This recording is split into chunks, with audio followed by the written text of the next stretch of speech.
Hello and welcome into another edition of One on One. It is Saturday, February 28th, and we are here for New York's longest-running sports call-in show in the wonderful WFUV studio right here at Rose Hill. I'm Kate Cox, and I'm joined here today by Henry Wolff and Vanessa Kosuda, as well as a special guest, Sophia Smith. We're also joined by Derek Bollier, Faris Amin, and Emma Leonardi in the back producing. Thank you guys so much. It is a nice, and I think it was kind of warm this morning, honestly. It felt like a spring. little sunny. Yeah. I was excited here in the Bronx after a long week of snow and cold weather. It was kind of a crazy first couple of days. I wasn't expecting it after the warmth that we had last week. And then we got hit by this cold weather and so much snow. Came out of nowhere. But today's a great day because it's so warm. And we have a lot of great stuff we get to talk about today. But first, I want to ask you all, how are you doing? I'm doing pretty good. It feels like we're past that, those graphics where it's like winter and then you have like this fall, spring, and like winter comes back and then spring finally starts. I think this is it. I think we've finally broken through. March is tomorrow, and then we'll have the spring solstice in about 21 days. I can't believe February's over. I can't believe it either. It went by super fast. Brighter days are ahead. Yeah. Thank God. Yeah. I need the spring. I need to be able to be outside watching baseball. I did see, it's 2 weeks ahead, but I did see on AccuWeather that we're supposed to be getting weather in the 70s during spring break. Oh my God. Yeah. Yeah. Oh, I'm so excited. I'm excited because I feel like I get to go on spring break. I'm going to visit my sister in Miami. She goes to Miami. You. Except you down because I'm a Notre Dame fan. So. But I am going to the U to visit my sister for spring break. I'm so excited. It's going to be warm. And then if I get to come back and it's going to be warm here, I might have a heart attack. I'm going to be so happy. Yeah, I'll be in Colorado for spring break. Ooh. Are you going to ski? Or we're going to do some hikes and experience Mile High City. Nice. I'm really, really excited. sounds So so Denver. That is nice. Denver, Bulldor, Okay. Glenwood Springs. Oh, gosh. The place we're staying has hot springs Ooh. on the property. That sounds incredible. so That's like excited. bucket Oh my list gosh. item. Yeah, and weather's in the 60s, so if it's even warmer Oh, here that's coming lovely. back, Yeah. then that I want to go is to Colorado ideal. so bad. I've never been. Yeah, me That's too. That's I haven't really, the only place I've been out west is California. That's it. Yeah, actually, Yeah, same. I've been to. We did a road trip in an RV when I was younger. Really? My parents are. I'm from Vermont. My parents are very outdoorsy people. So that's a great thing about being here too. It's so much warmer here than it is up in Vermont. But I can't wait to go. I'm gonna go home for Easter break and hopefully ski and get some nice April ski weather, which will be amazing. April ski weather. Oh my gosh! What do you mean? I don't know. I've never skied. You've but never skied. Vermont. I know Okay. Vermont's the place to ski. Yes, it is the place to ski. Everyone's invited. Come to my house and come ski. Bless. I live 15 minutes from one of the biggest ski resorts in the state. So I need to come. you do need to come. You really do. Maybe you can come for Easter. Maybe. I really wanted to go skiing this year, and Yeah. then I booked a trip to the Caribbean, and then my mom was like, okay, well, we were actually going to go skiing when you were taking this trip. That's crazy. And they were planning to go without me, and I was like, wait, no, you can't do that. So now I don't think anyone's going skiing. I wanted to go the week after, because I'm going for the first weekend, but not the second weekend.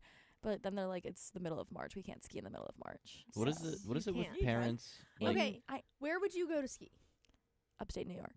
Okay, you can absolutely ski. That's what there. I said. See, with the amount of snow that they've gotten so much, there's been I so much know. snow on the mountains this year, we should be able to ski until the end of April. No, I know. That's great. Spring skiing is the best. Oh, I can't wait for you guys to eventually experience this because spring skiing is the best because I will literally wear a short sleeve t-shirt But to I don't- ski down the But I mountain. don't know if I like that. It's amazing. Shorts. I don't know. It's amazing. It's the best experience ever. And there's a pond. So have What's you guys the ever seen temperature? the videos? It'll be 40 to 60 degrees out and you go out and it's it's great. But the snow isn't melting. Icy. No, because when there's so much buildup of snow, when you've got 30 plus feet of snow, that's not all gonna melt within Okay. a few True. weeks. she knows. that's She's why the it lasts for expert so from long. Vermont, so Yeah. we should trust her. I was gonna say I'm pretty experienced in the spring skiing department. But if I'm gonna be so disappointed if I go home for Easter break and there's no snow left. Yeah. But I think there will be, considering the way this winter has gone. It's been a much more intense winter, especially at home, than it has been in the past few years. If so New York got it should this be much good. snow, Oh, then Vermont's gonna Vermont be They've fine, gotten right? 2 times more. so much snow. Yeah. It's been awesome, especially at the mountain, because we live in like the valley, so it's like the difference between the altitude is kind of crazy. So there have been so many times where the mountain gets so much snow and we get nothing. Wow, really? Yeah. So then there's just a ton of snow over time. It's great. It's a great experience. All right. I'm just scared to break my leg. I think I don't. What? Hey, no risk, no reward. That's I Yeah. true. guess. Also, but what skiing is is- the reward? That's the thing Skiing. with skiing. just It's going so down. fun. Yes, yeah. Also Okay. with skiing, it's so much easier to learn, I think, than like snowboarding. I think snowboarding is the coolest sport ever. I was so jealous when I was like younger and my friends would snowboard and I wasn't allowed to, because I was in gymnastics and they were like, if you get hurt, we will kick you off this team. If you That's get hurt snowboarding, crazy. because like I've skied since I was 3, so I'm like, that's just like second nature Yeah, to me. me But too. with snowboarding, it's so much harder to learn, and it's like not as safe, because at least with skiing, like you have both feet planted on the ground. It's basically like you're just like walking with 2 feet. Like it's pretty easy to like control yourself with skis. With snowboarding, it's Snowboarding not. looks so hard. It's Yeah. so impressive and it's so cool. Like, to get into the Olympics, this is a great transition. To get into the Olympics, which we're going to do after the break as well. But the half pipe, I think the half pipe is the coolest Olympic sport. Yeah. Absolutely. Like, if Shout I out to Chloe Kim. Kim snowboard- is my idol. Yeah. I Yeah. want to be her. She's the coolest person ever. Like, the half pipe is so impressive. After this Olympics, though, I might switch to Alyssa Liu for me. Oh my gosh, yeah. Mm. So amazing. Yeah. Yeah. Did you guys see her like exhibition routine to No. stateside? Oh, it was awesome. So good. Oh, come You on. you gotta watch it. Yeah, We're you gonna have got- to watch it's great. it. Everyone has to watch it. It's so good. If you're listening in, you have to search it up. She did it to Stateside by Pink Panthers Oh, and okay, I did see it. I know the and song. yeah, and Zara Larson, and it Okay. was so good. She's just so like elegant, and I think the great thing with her too, in this Olympics, is she for so long when she was really young, she was very much like, you could tell she just did not like what she was doing. Yeah. And I think her coming back this Olympics after being retired for a while, like this was her first competition in a while. And I think she was just excited to experience it. In all of her like interviews, she just seems like she's having the time of her life. And I wish for everyone that is a professional athlete, you know, playing in the Olympics, competing in the Olympics, like is able to experience that joy, because she genuinely looked so happy.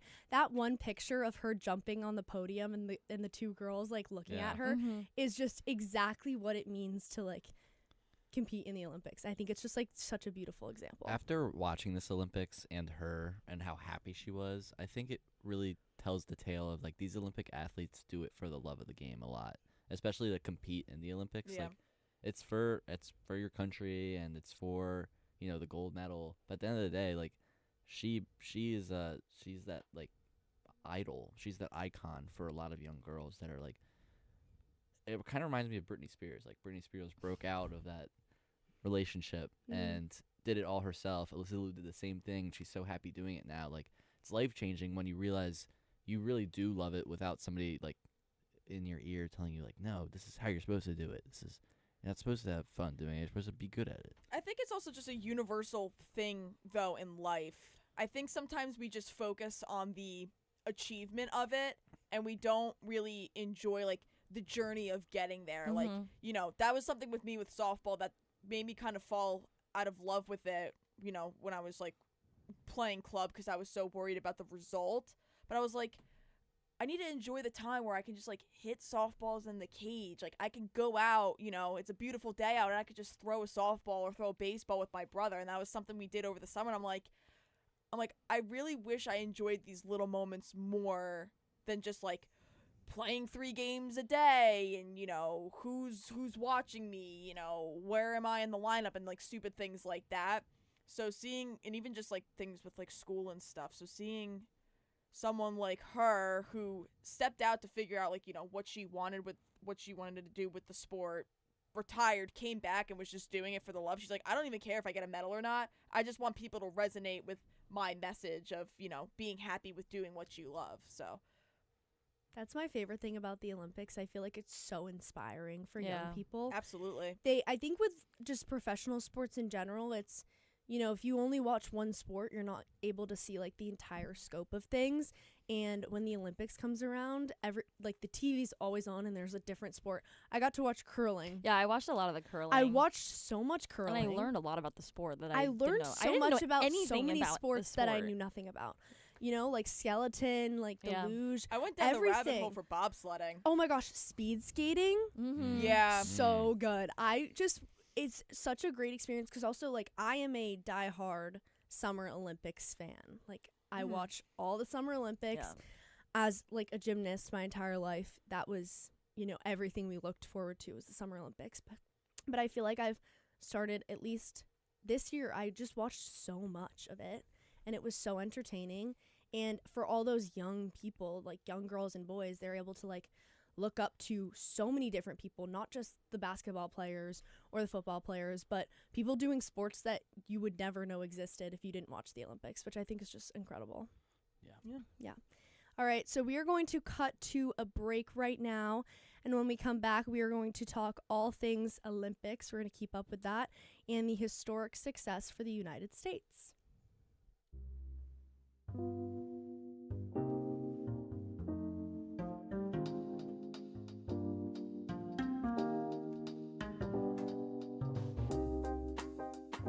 I'm Kurt Sipple, telling you to tune into One on One, New York's longest-running sports call-in show.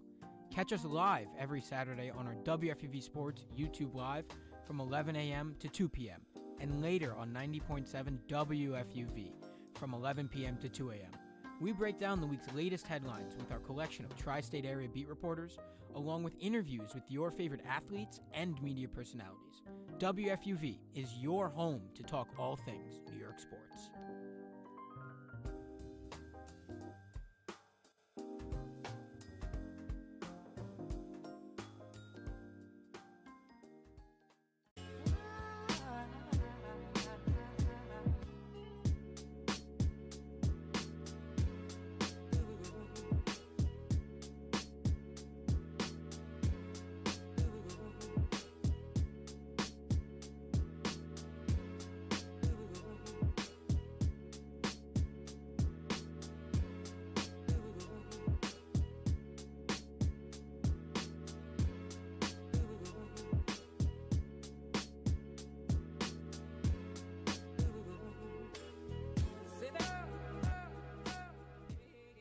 Welcome back to One on One, New York's longest running sports call-in show.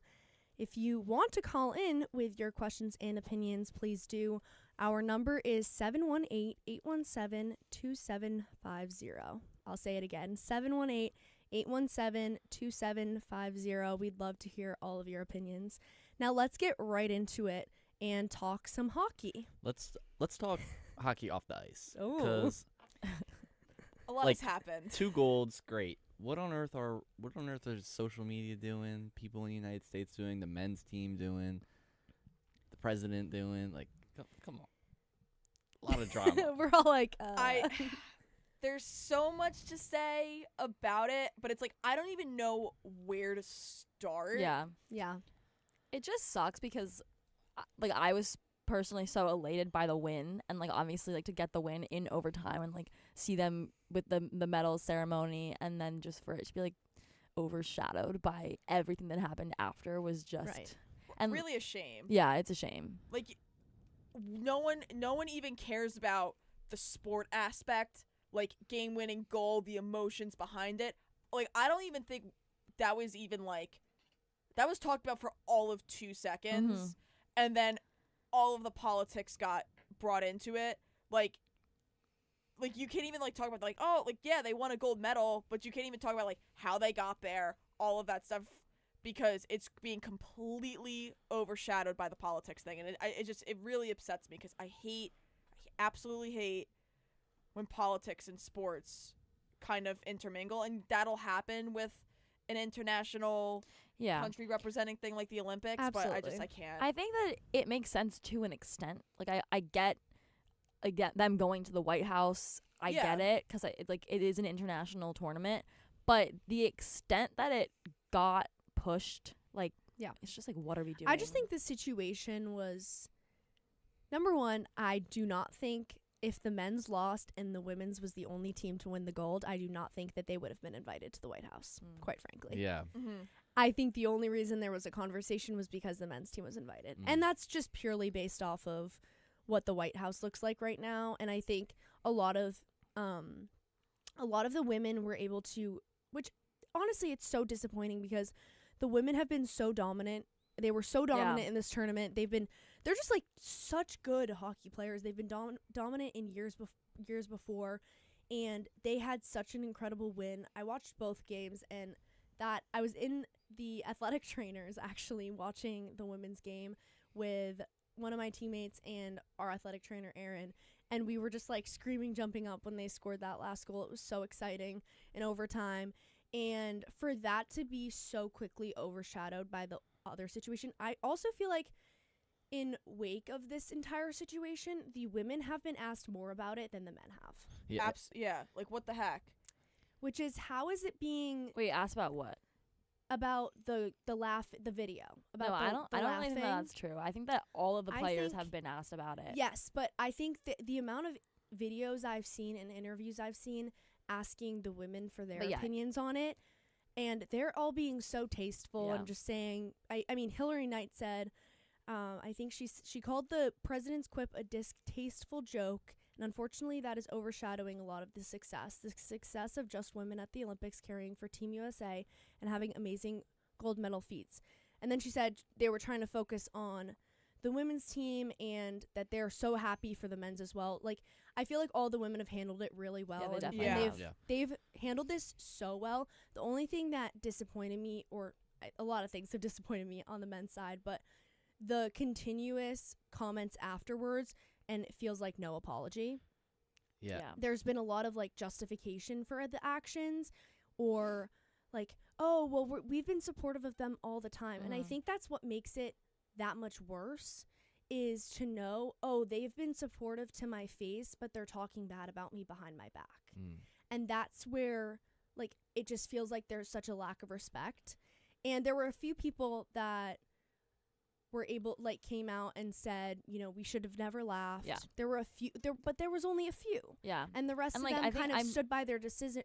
I only remember seeing Yeah. Charlie McAvoy like apologizing Yeah. and Yep. saying like sorry. He is the only one that I've seen say sorry. Yeah. And I think Finally. also, I forget the backup goalie's name. He also like took accountability for it as Andre well. maybe. I believe so. Or Yeah. Swayman.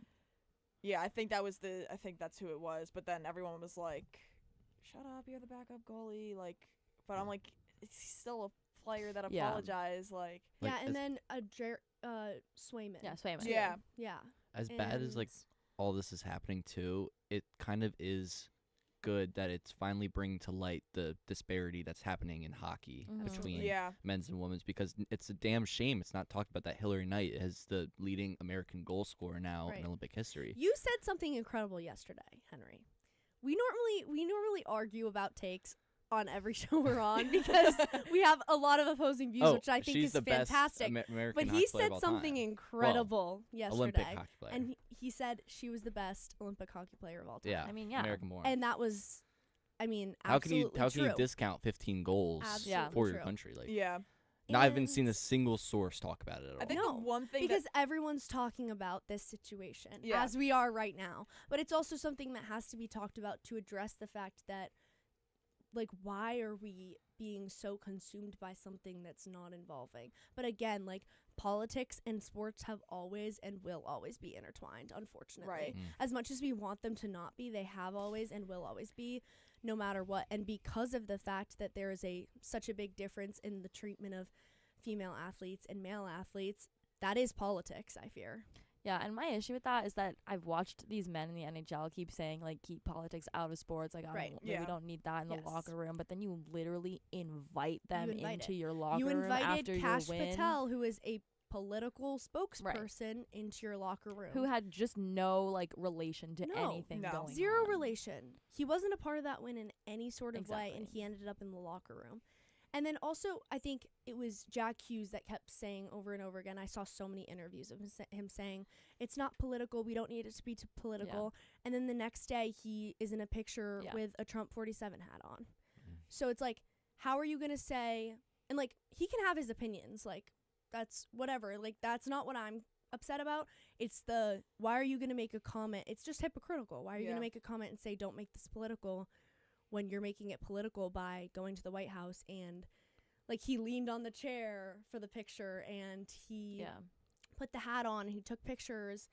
And I feel like all the comments from a lot of them have just been disappointing, because I don't think they're understanding why people are upset. Yeah, I just think there's a disconnect. He there. being like the golden boy of the team too, and especially him not taking accountability. Yeah, it speaks volumes about a team that won't step up and be like, the women's team are our allies here. Right. And it is interesting though, because in the video, like, you can hear some of the guys being like absolutely, or like 2 for 2. Like, you can hear like a little bit of the. That wasn't that one of the Kachuk brothers? Yes. Who is a known Trump supporter, which I thought was kind of funny. I don't know who was the one who said 2 for 2, but it's just like, for them not to have like immediately like been like once this video came out, obviously they had to be asked about it from the media, but they should have jumped on it immediately. Yeah, they should have, and been like, we are sorry, like, we shouldn't have done this, like none of this like wishy-washy kind of response. There were 2 players, I don't remember who exactly it was, but they left the locker room when Trump was on the phone, and clearly that was smart, because you're not involved in all this drama. But also, like, at the end of the day, it's like, why wouldn't you just apologize? Right. There's only been one apology so far, again, from Charlie McAvoy. But then it's also like, it's just, again, it's completely overshadowing the women's win. Like, Megan Keller, she was the one that did the game scoring, or game winning goal, sorry. She went on Pat McAfee yesterday. I don't even think he even brought up, like, oh, you scored the game-winning goal. Like, how does that feel? Like, he just brought up the whole thing, and then she had to bring up, like, yeah, you know, they congratulated me for scoring the game-winning goal. Like, can we, like, talk about that instead? Like, come on. Like, both gold medals here are gold medals, but the fact that we're not getting the same coverage of both gold medals is the real problem here. And the fact that, like, it's laughed about is also like, oh yeah, they're not getting enough coverage. It's hilarious. Even just the social media reaction to the wins, even before that video came out, the amount of people that on social media that I didn't know were into hockey are posting that the men won the hockey gold, which, great. Like, if you watched the game, that's amazing. I got up, I was in my bed at 8 a.m. watching that game. It was awesome. I loved watching that game. Oh, I was screaming. And I'm not a big hockey fan. And I've gotten into women's hockey a little bit, but because of my job, but with men's hockey, I haven't really gotten into it yet. I'm getting there. Sophia's getting me there. Trying. But I think with the Olympics, I was just like, this is awesome. And I think so many other people were too. And then on social media, nobody posted about the women's gold, except for like 5 people that I know that were also women and hockey fans. Yeah. And everyone posted for the men's gold. Yeah. And I'm like, this is an incredible accomplishment for both teams, not just one. I also think that there was so many storylines for both teams that they could have talked about and could have written about, and there could have been so much interesting content made. Absolutely. Yep. And it was just completely thrown out the door. I mean, one of them is that the women's got their second gold in a faster time than the men's team. Yeah. That was overshadowed. Yeah. And that 8 out of 12 gold were from women. Like, the majority of it was in the Olympics was from the women. So, you know, shout out Alyssa Liu.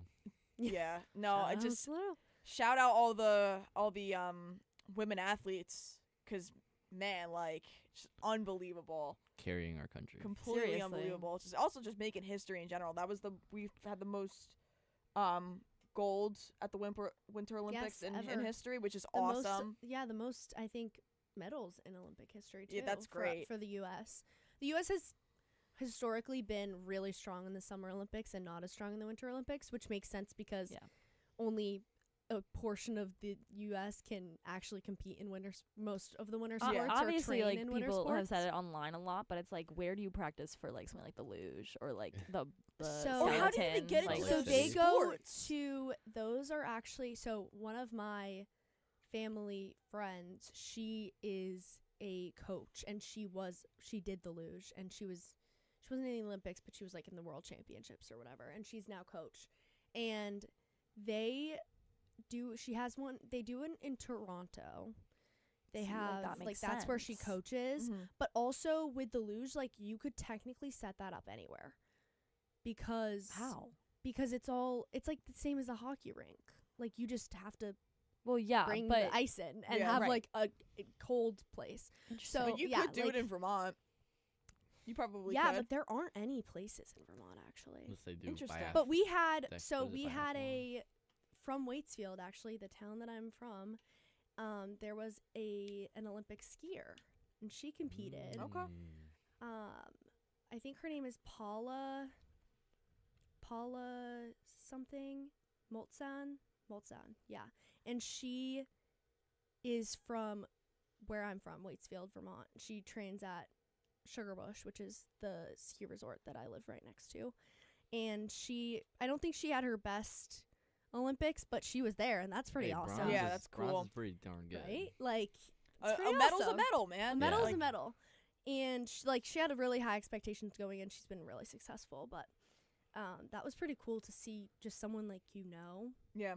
being in the Olympics. That's insane. And I think there are a lot of like cross country skiers that are in the Olympics from like Vermont. You could definitely practice It's- that. in Yeah, you- Vermont. yeah. That's absolutely. really big. Like alpine, but mostly cross country because you can literally cross country ski anywhere in Vermont when there's snow. Like with alpine, like you have to make sure you're at a specific place or That's like set at a up for resort it. that's set up for it, because only some ski mountains like have like a hill that is meant for speed, like for racing Yeah. or for like the different kinds of skiing that they do, like moguls and the sets up. The moguls, guys, that was insane. The racing moguls. Yes. That was crazy. That my knees would See, be that's out. Like that's why I'm scared to do skiing. Well, I you're know it's not not gonna all do moguls. that. I know it's not all moguls, but You're you not see gonna their experience all flexibility in moguls. the ACLs. oh my gosh, it's so I was- scary to I was- watch. Ugh. I've been dealing with a meniscus injury for a little over 2 years now, and I was just seriously sitting there just like clutching my knee. I'm like, I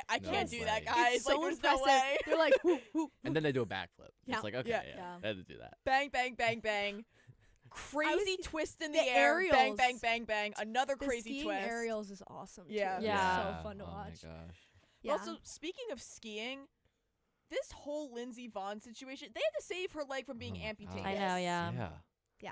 Did Like, you see it? that was rough. That injury happened the same day her Her had dog put- died. had to put her But did dog you down. also- Wait, What, when really? she Yeah. She's going fell through some crazy or stuff when right she now. tore her ACL? When she Which one? fell at the I think it was when she Olympics. fell. Oh my gosh. Yeah. But also, That's did you see the awful. post-op where it had like she had probably She had- 20 screws She in had like her leg. 3 It was different surgeries in crazy. one. It was yeah. like It was 3 insane. broken bones, torn ligaments. The thing that upsets meniscus me gone. about that too is like everyone's like, oh, well that happened because she tore her ACL. No, that fall was because her pole was in the wrong Yeah, place. Yeah. That got was stuck. that was an accidental fall. No, and Like that had nothing to do with her ACL. If they cleared her, they cleared her. Mhm. Like technically, She you was can go. practicing without it. You can go for Yeah. so long with a torn ACL, like as long as you as deal long with as it's it. Like stable. it's not gonna get worse. It's one like bad they, accident. It's exactly, and they like you can fix it eventually.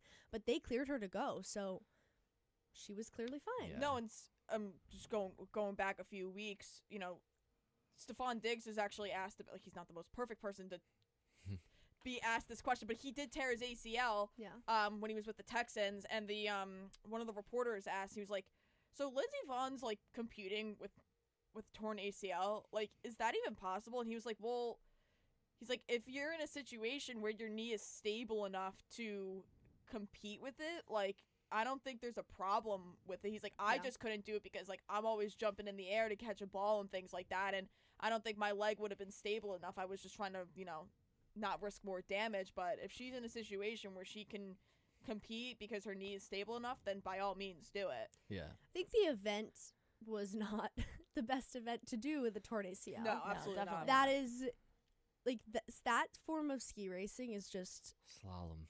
insane. Crazy. Talk about ACL. Oh my gosh, yeah. I mean, I guess you really don't need it. I for feel that, like but I feel like with the ACL, I'd be most scared of doing the moguls though. Yeah. I Like don't think because you can it's do so it. many in a row, like you get zero time to take a break there. my But, mom like, is slalom is listening, insane. and she just texted me that she hasn't had her ACL in 30 years because she injured it playing Really? soccer. So I guess, Yeah. I guess you Like, really you- don't need it. That's what I'm saying is like you can go a while without fixing your ACL. It's just like, do you want to do that? Yeah. Like most of the It times, just if depends you on how want to much pain continue, you're in. it depends on the pain, and it depends on if you want to continue with like the certain activity you're It doing. makes sense like, for a pro athlete Yeah. to do it. exactly Like Stefan Diggs. Yeah. absolutely. But I guess for a slalom. However, with her, it's she didn't have the 4 months to recover from a surgery. Like it was the next week she had to be competing at the Olympics. So it was like kind of like a you're done or you're just going It's just for like it. it's so sad that this happened It's to so her. sad. Yeah. It's so And sad. In her probably last Olympics. Yeah, because obviously she's come back after some time Yeah. off, and no one really knew that she was going to come back, and it was kind of a big surprise. And She is 41 years old. Yeah. yeah, Wow. This is That's- probably it. Like, to just be kudos doing her. that level of athleticism, like, is insane. Yeah. Because we talk superhuman. about like, oh, you're 41 playing basketball, like slalom. At least like when you do one of those races, that is like playing an entire basketball game in 1 minute. Oh, like, absolutely. yeah. Like that's like the amount of. There's no comparison between those It's sports. It's just like insane. Yeah. At the end of the so day, much physically athleticism. for your body, basketball is an easy sport. Yes. Because it's running up and down. Exactly. You have to play some defense. The fact What that y- she's been in it. Yeah, if is you're doing what Lindsey Yeah. Vohn's doing, that's a whole Yeah. nother level. And of Michaela athlete. Schifrin won gold. That was so Yes. That was exciting. good. I was She happy is for one of her. my favorites ever. I was so happy for that too. The thing I was most sad about was Ilya. I know. No. I was Oh, I I was felt ready to so talk about. Did you guys bad. see the new scandal that came out with him? No, of what? Yeah, apparently Accused of cheating? of cheating on his I think it's not spouse but his girlfriend No What? with way. another Olympic. No way. contender. But did yeah. you see that that clip That's of the guy who won crazy. bronze and like Yeah. full on admitted Yeah. he cheated Yes. on his girlfriend? That was crazy. Oh yeah, That what was is going on in the insane. Olympic Village? There's been a lot of news about it, but I'm surprised it was him because getting 8th and then rebounding, getting 1st, that's obviously something to celebrate. I think he celebrated too far. Oh my if- right? gosh. Just also really quick back to the hockey thing, and I just realized this. So last week I was also on 101, and Emma joined, and we were doing the score predictions. Now I got the score wrong, but I did call the overtime game winner for the men's. Oh my gosh. Really? And I was awesome. like, so that's part of the reason like why I feel like I had to bring it up because it was from last week. And I was like, I freaking called it, and I was just like super happy about it. But anyway, sorry. I know I just like, brought that up the whole time, but- Quinn Hughes's overtime. Oh, did you goal. really? Yeah, I like Really? texted my brother. I was like, I want Quinn to get it, and then he did. That's So, awesome. Dang, Yeah. Juju. That's pretty awesome. Also, all the Olympic athletes getting engaged after they won gold, like that's it's awesome. prime spot to propose. I was gonna say Yeah. that's the best time Also, because in your Milan, too, that's pretty because sick. your Yeah, it's so girlfriend or beautiful. boyfriend is like, oh my gosh, this is the most incredible. They're so cool, and then like because you just watched your person compete and do really well in the Olympics, obviously you're gonna say yes if they Yeah, ask you right. to marry them. Yeah. Unless you're Ilya, I guess. Oh. Oh. Well, also like with him, disregarding this apparent cheating scandal, I just felt so awful. He hasn't lost a competition in A while. like years. Mm. He's He's the insanely quad god, talented, yeah. insanely and talented. He does a backflip just for fun. It doesn't count as anything. Yeah. He just does it for fun, and you can tell he does it for the love of the sport as well. Like yeah. every time he talks about it, I was so glad that they won the team event because, and that was first because it kind of got that out of the way, and then it just felt it was sad because the only one that ended up doing well in their individual aspect was Alyssa Liu. Yeah. Like I felt Amber so Glenn yeah, as I well, felt that so was bad so for her. sad. I felt so bad And for she her. had the best free skate she's ever done in her life, but it didn't work out because of that short program, Dang. yeah. which was so sad. But also I think there was also like an issue with the ice. That's what I saw heard. that as well. Apparently the ice, there were so many on the day that on the day that Ilya fell. Yeah. A lot of people Apparently, fell. a lot of people fell, and they were saying the ice was too soft, and that was Mm. causing issues. Well, because they were having like ice issues when they were also preparing the arena, like for the ice hockey in yeah, Milan. it was taking forever. It was. I think there were like ice issues with that as well. But It's crazy though. Like it feels like ice should be the easiest part of setting all that up, right? You've got the ski jump to your left. You're looking at it being built, and then you've got a puddle of water in front of you. Just freeze it. Yeah. Yeah. I think What's the ish? I think it might also just because like with like the layers of ice, you know, because it's like you got to get the Zamboni in there and, you know, clean that up and everything. So I'm sure I think that's where the issue There's definitely was. more to it than I'm Yeah. getting at. But like if you're seeing high level athletes fall, I mean, it reminds me of Kobe. Like he knows where the floor's dead. Or it's Right. like someone had to do something with the ice. Anything. Do something. No, I know. Especially if you're seeing like, if it's one person, you could chalk that up to maybe a mistake. But if it's multiple people, it's like this. If it's like the fool me once, shame on you. Fool me twice, oh, shame on me. Fool me 3 times. All right, we got to do something here, right? Yeah. I don't know. I think that whole situation is like, you're always going to get something like that. The curling situation, the curling cheating from the Canadian team. Canadians. When they were making It's been a rough when they Olympics were for them. doing edits to like the Real Housewives of Beverly Hills, and they were doing that for the curling. There's I was always so much dying drama, laughing. and I love it. I know, love there's how so much much drama drama. the for Olympics curling out of all brings. sports. And this is like I also said this last week, but this was probably the first time that I truly tuned into the Winter Olympics. Like I barely paid attention to Beijing in 2022. I don't even think I remember like watching a Winter Olympics even before that. I'm like, oh, they're on, great. Oh, gold medal here, great. Oh, silver medal, awesome. And like I'm an avid Summer Olympics watcher. Yeah, after this Olympics, it made me realize how much I miss the Summer Olympics. Yeah. Like it's I just cannot wait. I We're can't starting wait to for talk LA. about LA 28, and I already put my name in the hat for tickets. Hopefully I can go. That's great. Well, hopefully the goal is that I can go with a job. yeah. With my job That's that I the will dream. hopefully have. Right. But if not, maybe I Well, can get tickets. They're We'll also see. bringing a bunch of sports. So flag football. Are they bringing baseball and softball back? Well, baseball gets World Baseball Classic. Yeah. I don't know about softball then. I don't think there's a pro softball league. There is. There is, is yeah. now. There They're is now. really It's their they just had their second season. Oh, they're okay. having their second or season second this season spring. this yeah. spring, yeah. So then it And should the be softball. pro women's baseball league Yeah. starts this year too. Right. I'm Oh, so okay. excited for that actually. Yeah, it's gonna be good. Yeah, I'm And excited. they're doing it in the U.S. Yeah. Ooh. Yes. Okay. I haven't heard anything I'm about There that. is so much I'm surprised you and I didn't hear I about know. that. There is so much expansion of women's sports right now, and I Finally. love it. They're actually doing the pro women's baseball league is doing an event with the Red Sox soon, Ooh. which I can't go because I have something going on here, but that's pretty cool. No, I but think the, I think other teams will start that to do is that cool. with them.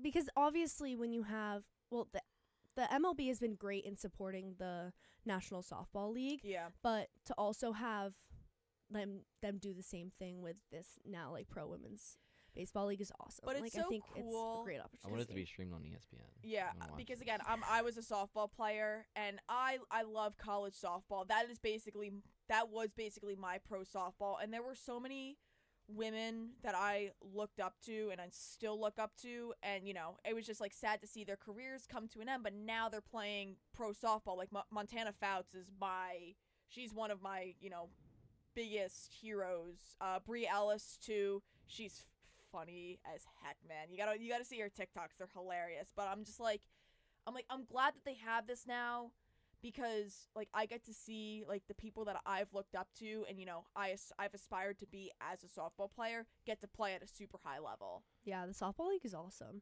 And with now this baseball league, a little background for our listeners.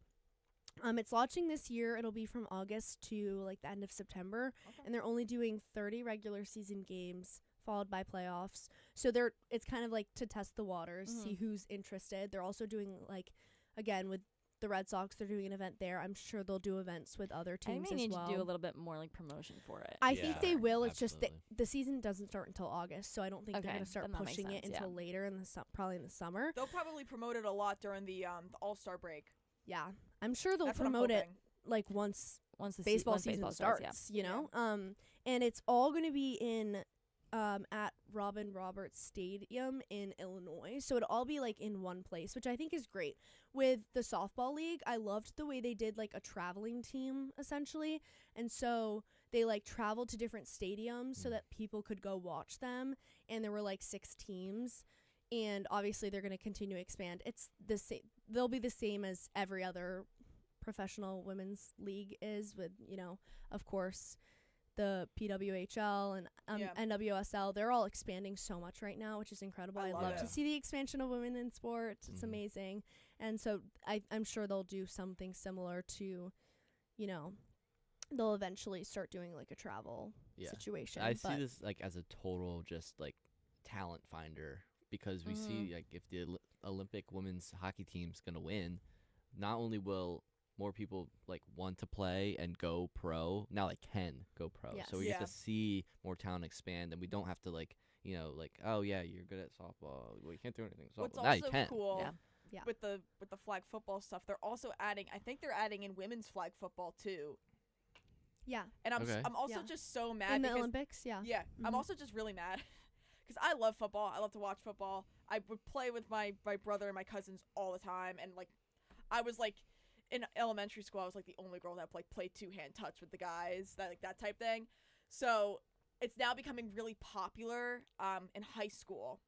Flag football? Flag Yes. football, and I am Yes. so mad. I love that I watching the graduated videos. right when they like had like the first like the first or second season. I'm like, damn, like I really miss it because I love football so much. Yeah, same. I think about every day like my alternative life as a football player. Like Same. I would be a cornerback, a defensive back, and I would be so good. Like I see you more as a running back. no. I would probably. I'm be, absolutely playing defense. I'm always gonna be a defender. Like I would probably be Have either to. the quarterback or the wide receiver. I always see myself as a running back. a running I back. I see that for Quick, you as well. elusive. Yeah. 1-2. That's where flag football, I think, is America's that's an easy gold for America. Oh my Oh god. Yes, my 100%. god. Well, yeah. because who else? Well, Exactly. also they said they're gonna let our actual NFL players play in this game as they in the should, Olympics. as they should. But like maybe not, because no other team is gonna be able to like compete. Well, here's the thing. Like So- who else is gonna Just play wait, us? It's What if fine, we it's did fine. college football players? Like But- that would be kind of fun. But in the Olympics? Yeah, that's what they did for hockey. No, that would be great, but who are they playing against? What other countries are Okay, gonna have so a here's flag the football? thing. Someone It will would, it enter. would bring the skill down so other teams Yeah, could but- actually Okay. compete. Here's my thing. I though. don't know if it'd bring the skill down that much. Yeah, because they're already going pro. College, I guess. college football has gotten to the point where Yeah. if you're playing in a good D1 school, like you are going pro, or you're Yeah. at a competitive level to be able to go pro. Mm. Yes, but the thing is, so just a little fun fact if anybody didn't know. So there are international players in the NFL, right? But a lot of the players that are international come from rugby. So now they're playing Right. football because they're basically, well, it's rugby with pads and with a couple of different rules. So I have a feeling like a lot of rugby players are going to switch from rugby to flag football. Is rugby in the Olympics? Yeah. Yeah, it is. That's Yes. right. They have the 4 nations. That's not Olympics though. No. They Well, just you have an know- Olympic segment. And they have pro rugby too, but like Alona Mar, she's Yes. in Mhm. rugby. They have men's rugby. Mhm. I don't really know any Women's rugby is competitive as Women's heck. rugby is Oh Yeah, my it gosh. is. crazy. Like Yeah. if men's don't get after it, women like they try Yeah. hard. Yeah. Like they go. And they're 100%. awesome. They're amazing. It at feels Yeah. more like a women's sport than a men's sport. Yeah. It really Yeah. does. Because Football's more of also- a man's sport. Also, it's like the way that they lift each other and everything. I'm just like, that just gives women. You Yeah. know? Like women lifting each other up. Like that just, Okay, we should actually continue into the Olympics and talk about what we were supposed to talk about, aka the women's hockey final and the men's hockey final, because we got so off and now we're talking about the Summer Olympics, and we can discuss that later, but we should talk about what just happened and talk about the actual games, because I feel like that's necessary because these teams both played incredibly. Yeah. And I think with the women's side, it was kind of expected. They've been so dominant. Mhm. But with the men's side, it wasn't expected. Like, everyone thought Canada was going to win. Canada had So. control of that game. They had too. control over But the entire The tournament. U.S. it felt had like. Connor Hellebuck, so Yeah. Yes. who really had the 42 control? saves. Yes. is That's unbelievable. insane. Which Sophia, because you're like the more hockey guru, and I asked Emma this as well, but do you think Sidney Crosby not being there was detrimental to the Canadians? I'm just curious. I don't think it was detrimental. I think that it sucked I mean, I know McDavid took the seat, but it sucks that their captain had to be out Yeah. the last game. But I don't know. I think that you could make the argument that like Canada wasn't at their best because they didn't have Crosby. But I wouldn't see it as detrimental just because they have everybody else. Like Right. That McKinnon was didn't a have a stacked good roster. McKinnon didn't have a good game at all. No. Which I think that was detrimental to them. Literally missed a right. wide open net. But like you have McDavid, you have McKinnon, you have McCarr, like literally your entire roster is stacked. And like I think that the Canadians and I think that both teams were just stacked, and it's like that's why I went to overtime. Like it could have gone either way. Right. So I don't really. I think that he would have added to it, but I don't think that it was like they couldn't have won without him. I What? think the video that I kept laughing at, though, and I feel so bad because I love Macklin Celebrini so much, but them getting the silver, I know. and they I know. getting hand the stuffed animal. McKinnon looks I so was mad. Like dying he looks They like he's all gonna like looked like they were chuck gonna that. cry. Yeah. Well, Which- did you see Celebrini was like, Yeah. he was having a little tantrum. Yeah. By the way, his yeah. name sounds Italian. Yeah, it does. Yeah. So, Yeah.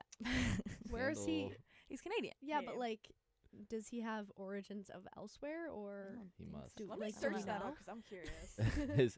his go to like, is No, I'm like, Celebrini- you'll be ancestral back tree, here in 2030. He's gonna like, win Calm down. multiple gold medals. Yeah. I think Yeah. he'll be fine. yeah, he'll be fine. But he had a really Yeah. good tournament. Like No, he did. really, really My favorite good. thing was watching all the videos after of. Apparently, there was like a big thing with the Sharks and Will, who's like Will Yeah. Smith, who's like Macklin's best friend or whatever, signed them up for an elevated cupcake experience. Yeah. Oh. And so all my TikToks have been like Macklin when he loses the gold medal game and gets signed up for an elevated Yeah. cupcake experience, and it's just a picture of him like crying. There's so Which, like, back to the I'm like, this is the funniest thing origins ever. thing. So his last name is actually Croatian.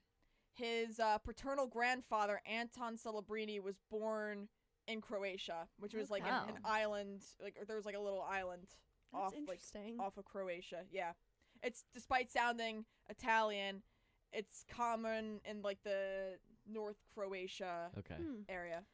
Um, That is geography. close to Italy, right? Yeah. Yeah, it's pretty So that, close. Across that that makes little sense. Yeah. I was gonna Mediterranean say it's like Sea. right up, Mhm. right? Yeah. While we're on things that people said or whatever, so Matthew Tkachuk said to Draisaitl, like, always a bridesmaid, never a bride, which, say what you want about the Tkachuks and whatever, but like this was just like so funny and like on the nose because like obviously Matthew Tkachuk has now beaten Leon Draisaitl in 2 cups and then this Can tournament. he technically also say that for Connor McDavid too? Yeah, but McDavid won the 4 Nations yeah, last that's year. true. So like, and they tried to make that argument. The Tkachuk's brothers, the brothers posted a meme of it on their like podcast Instagram or whatever, but it's like McDavid didn't beat you last year in the 4 Nations, so it doesn't really apply, but like kind of Yeah. does. But I don't know. I just thought that It's was funny. 3-1. The Yeah. amount of 3-1 Mac. the amount Yeah. of like memes that have come out I of know. just that game alone have been so funny.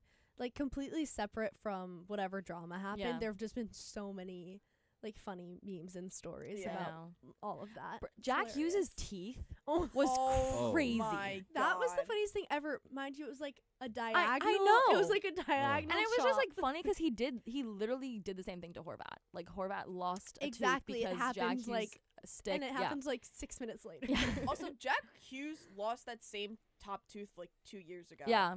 But like this was like literally diagonal. I don't know. I It don't know was if that diagonal. was. I don't know why Completely they don't diagonal. take He a was just page like, out of I want Ovi's my book smile back. and just wait till you're done with your career to Yeah, get your I know. teeth fixed. yeah, he was just Well, like, I want my smile back. His teeth, like they weren't. He didn't lose any teeth. They just got chipped. So like that's easy Mhm. to fix. Yeah. Is it like what? Yes, those can get filled really easily. Oh, okay. Yeah, Okay. I know multiple people that have gotten like their teeth Yeah. chipped, and they like either they'll put a veneer on it or they can like fill it with like whatever you put in like a cavity. and some kind of enamel. Yeah. Which- I don't like to It think just about hurts. that. I feel Hurts to like think I about. feel like hockey players are very well versed. Wait, so then in the did teeth, he the what dentist he issues. wow. Yeah. I wonder did he get, I don't think he got a fix, right? No, not No. yet. Oh, Everything I've seen of him so far the teeth are still the same. Maybe it's an ego thing. Yeah. He has to show like all the comments too were like trading the teeth for the gold Yeah. medal. Yeah. Yes. And Like, you know it works. You can't chop down on your medal, but you have the medal. Like you can't bite your medal, but you have the medal. I also want to shout out my Rangers, Trocheck Yeah. and Miller, because they got so much hate, and like I was a hater, I'm not gonna lie, because I don't like JT Miller, but they got so much hate, didn't belong on this roster, whatever. No, they were literally the U.S. Men's penalty kill was 100% the entire tournament. They had to kill off a 5-on-3 in the gold medal game against this insane Canadian power play, and they were 100%, and it was because of Trocheck and Miller. And I'm proud of Trocheck. them. I love Trocheck too. He's my spirit animal. No, I know. He's literally like Him, which I can't say it on air, but what he said, like after he got the gold medal and he just turns. yeah. Like I can't He's just say 'cause iconic. he was cursing, but yeah, I was like heck yeah, dude. Yeah. Like, I just JT Miller went back to playing like trash in the Rangers game the other night. So, Dang. but you know. He just wanted to play good for his country. Yeah, exactly. Right. But people think he's injured, so like I guess like it was like he's just gonna play up Yeah. until the Olympics, play the Olympics, and then be out. But like no, he's still Oh. but playing. at least it's so. a bright side for Rangers fans, just because Yeah, they've been going through definitely. the trenches. And they're Something like, good. hey, Definitely. at least our guys won At something. least our country won. Yeah. Our Yeah. city won't win, but our And like country Zibanejad will. had a good tournament too, so Yeah. we won in a lot of ways. Yes. My favorite part of the game was that 5-on-3, Canada's 5-on-3 Oh, power yeah. play. Mind you, my heart's beating so I fast. know. I thought it was like over. I I'm was like, this freaking is out. it. I thought it was over. I thought it was done. 'Cause what? It was like in the second period. It was like the end of the second period. Yeah. And so nerve-wracking. And then they shut it down. And I remember Jack Hughes was in the penalty box for whatever power play. And I was like, he's going to be the reason that No, I know. It was in the Yeah. third. I was like, It oh, was it was like in the third. it was the Yes. third. Okay, And yeah. I was like, I know that Quinn Hughes is like Yep. seething right and I now was that like, his brother and I was did like, this. Jack Hughes is the reason I they're gonna know. lose this I game. was like, I hate him. And then he And was the then one that he shot it, saved and I was like, everyone, oh, so, never mind. Yeah. My anxiety was so bad during that time. I was like, I'm My- like, the I'm like, entire do I watch game- this? Do I the not entire watch this? Like, game. what do I want to do? Even with the women's game, which we'll transition into in a second, but both games, I was so nervous the know. whole time because they were so close, and that was like awesome Also, because peak you want that to entertainment be elite. too. It was so Yeah. entertaining. It was so entertaining, but so nerve wracking. Yeah. Yeah, the women. The women's game was almost worse to me because I was like, they're really gonna lose this on one shorthanded goal. They're not gonna score in the gold medal game after literally like having like this insane run of like what 31-1 with goals. Like, Yep. Yeah. oh my god, Exactly, I like was the so, shorthanded like, 2-on-1. Oh, But it speaks wisdom that Caroline Harvey was named the MVP because of how like good the defensive masterclasses Mhm. was for Right. both Mhm. teams. Like it was unbelievable that Absolutely. they couldn't score Yeah. that long. no, that part was like sad because I love Kristen O'Neill, and you know I've spoken to her because she's on the Sirens and I've done some reporting for them, and she's awesome. But watching that was really hard. So for them to come back and like watching that, it also happened so quick into overtime. Like I was like, oh, this is gonna be a rough overtime. It's gonna be so long, and like we're 3 minutes in, and it's like, well, it was like I think it was 4 minutes in, four minutes in, and Keller made that goal, and I was just so surprised it happened that quickly because again, it had been such an insane back and forth. It was also Yeah. the most Yeah. interesting goal too. It wasn't even like one of those like clean shots in the top corner. Like she Yeah. shot it It through was the literally legs. around the It right through the bounced legs. like off like her back leg Mhm. slash butt and Yep. then went in. Yep.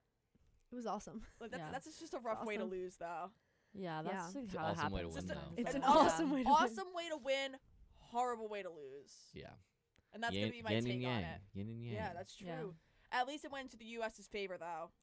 Definitely. Yeah. I think kind of going back to like what has happened afterwards, the women's team got more out of it because of the amount of support that came to their side. Yeah. Like, I Yes. feel like so They've many gotten companies like so created- like at the much end of the day, support. they're the winners with how Flavor much Flav yeah. asked I for know. it. I Yeah. love that they said.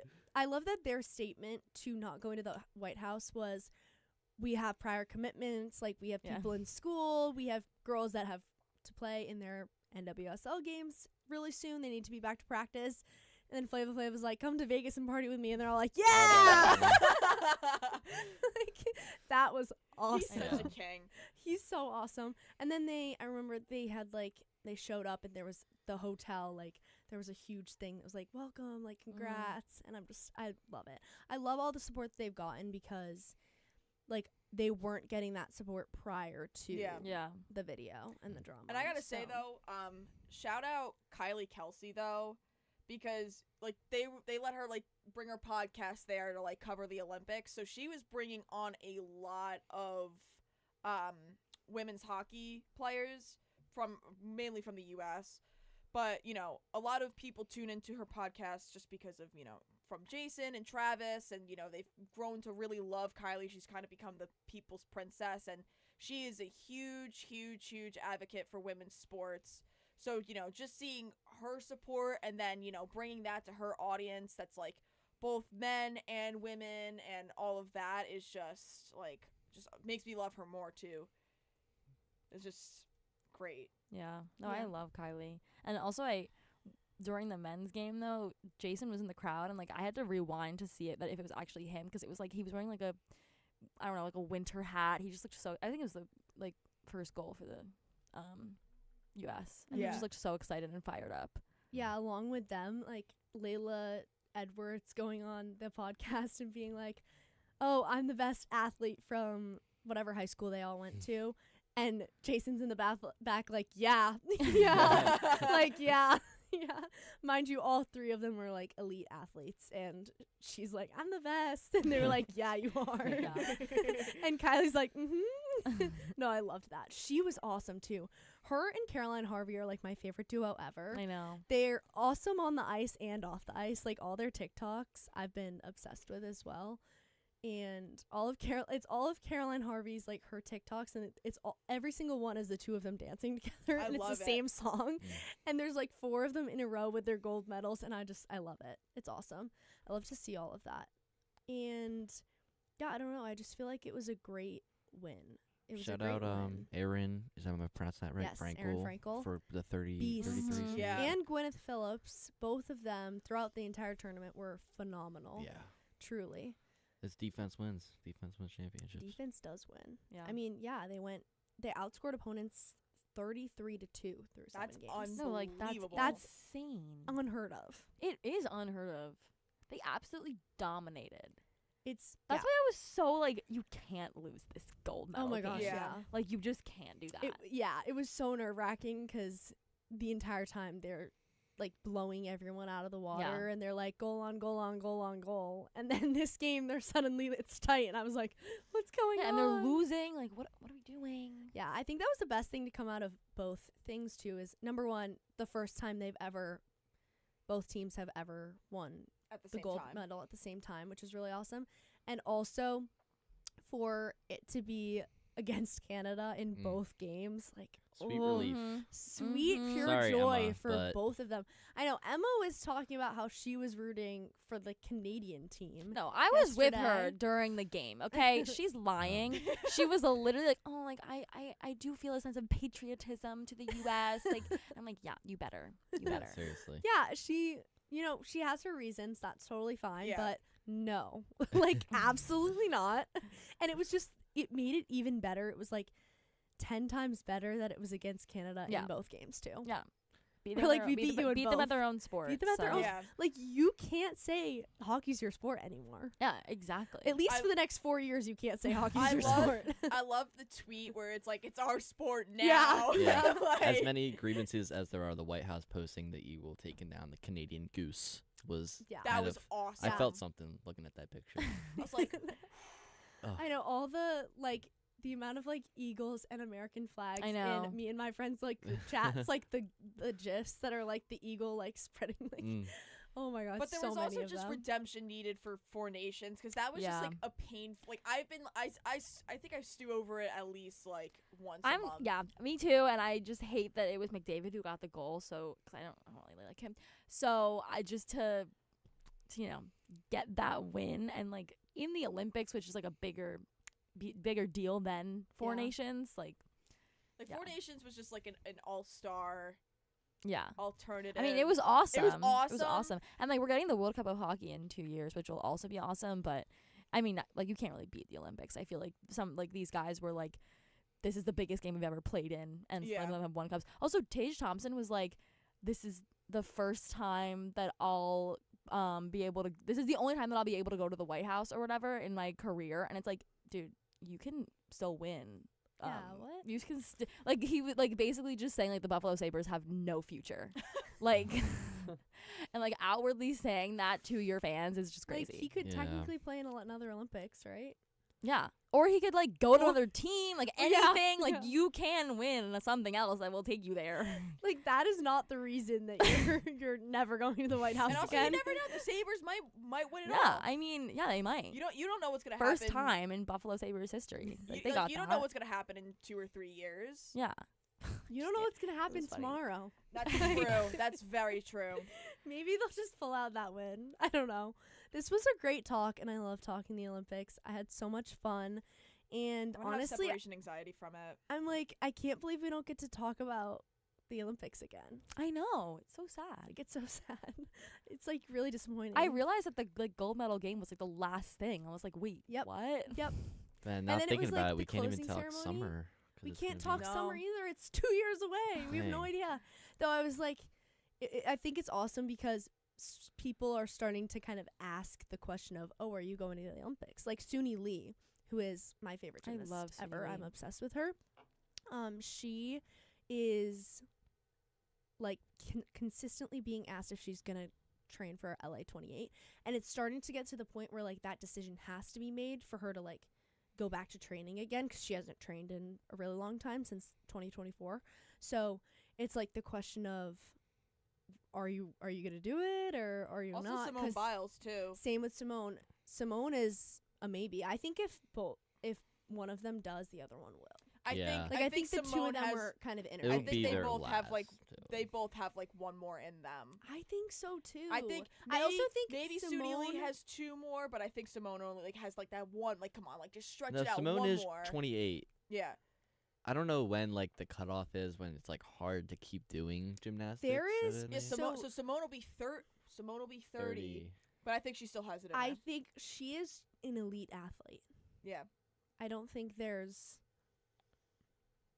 Gymnastics or something else. like I think, she is. bottom line. Yes, Yeah. it is. It is, and it's awesome, and I love it, and Yeah. I'm so excited for it to happen in 28. Like, oh, I'm so excited. Yeah. But that has been an incredible Olympics segment. So much fun. And we are about to cut to another break right now. And when we come back, we're going to talk all things NBA, like Knicks and Nets.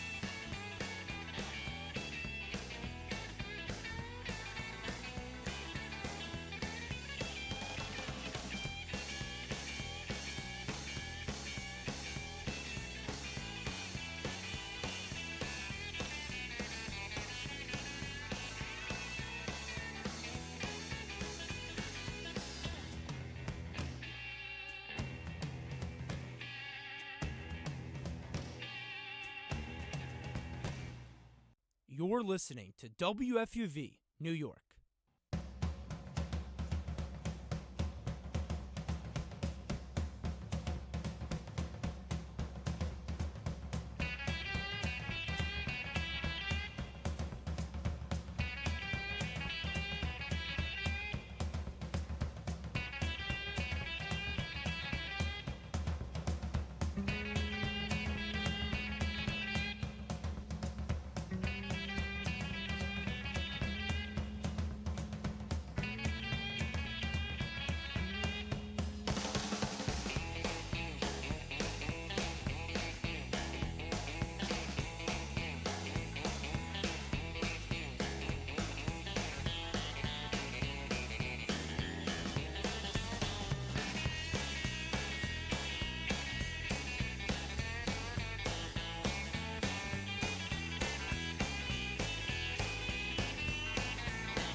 Welcome back to One on One.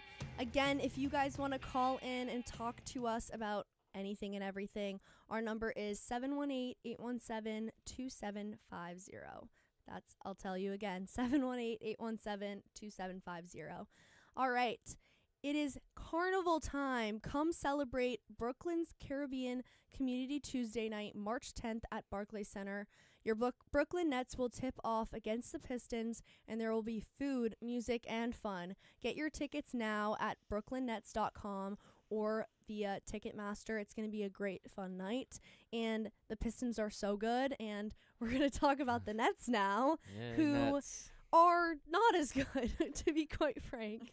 But I think there's some positivity to look at with this Nets segment because the Celtics beat the Nets last night. Yeah. So that's great for me. I'm feeling very positive about it. Very biased. Celtics win, America loses. No.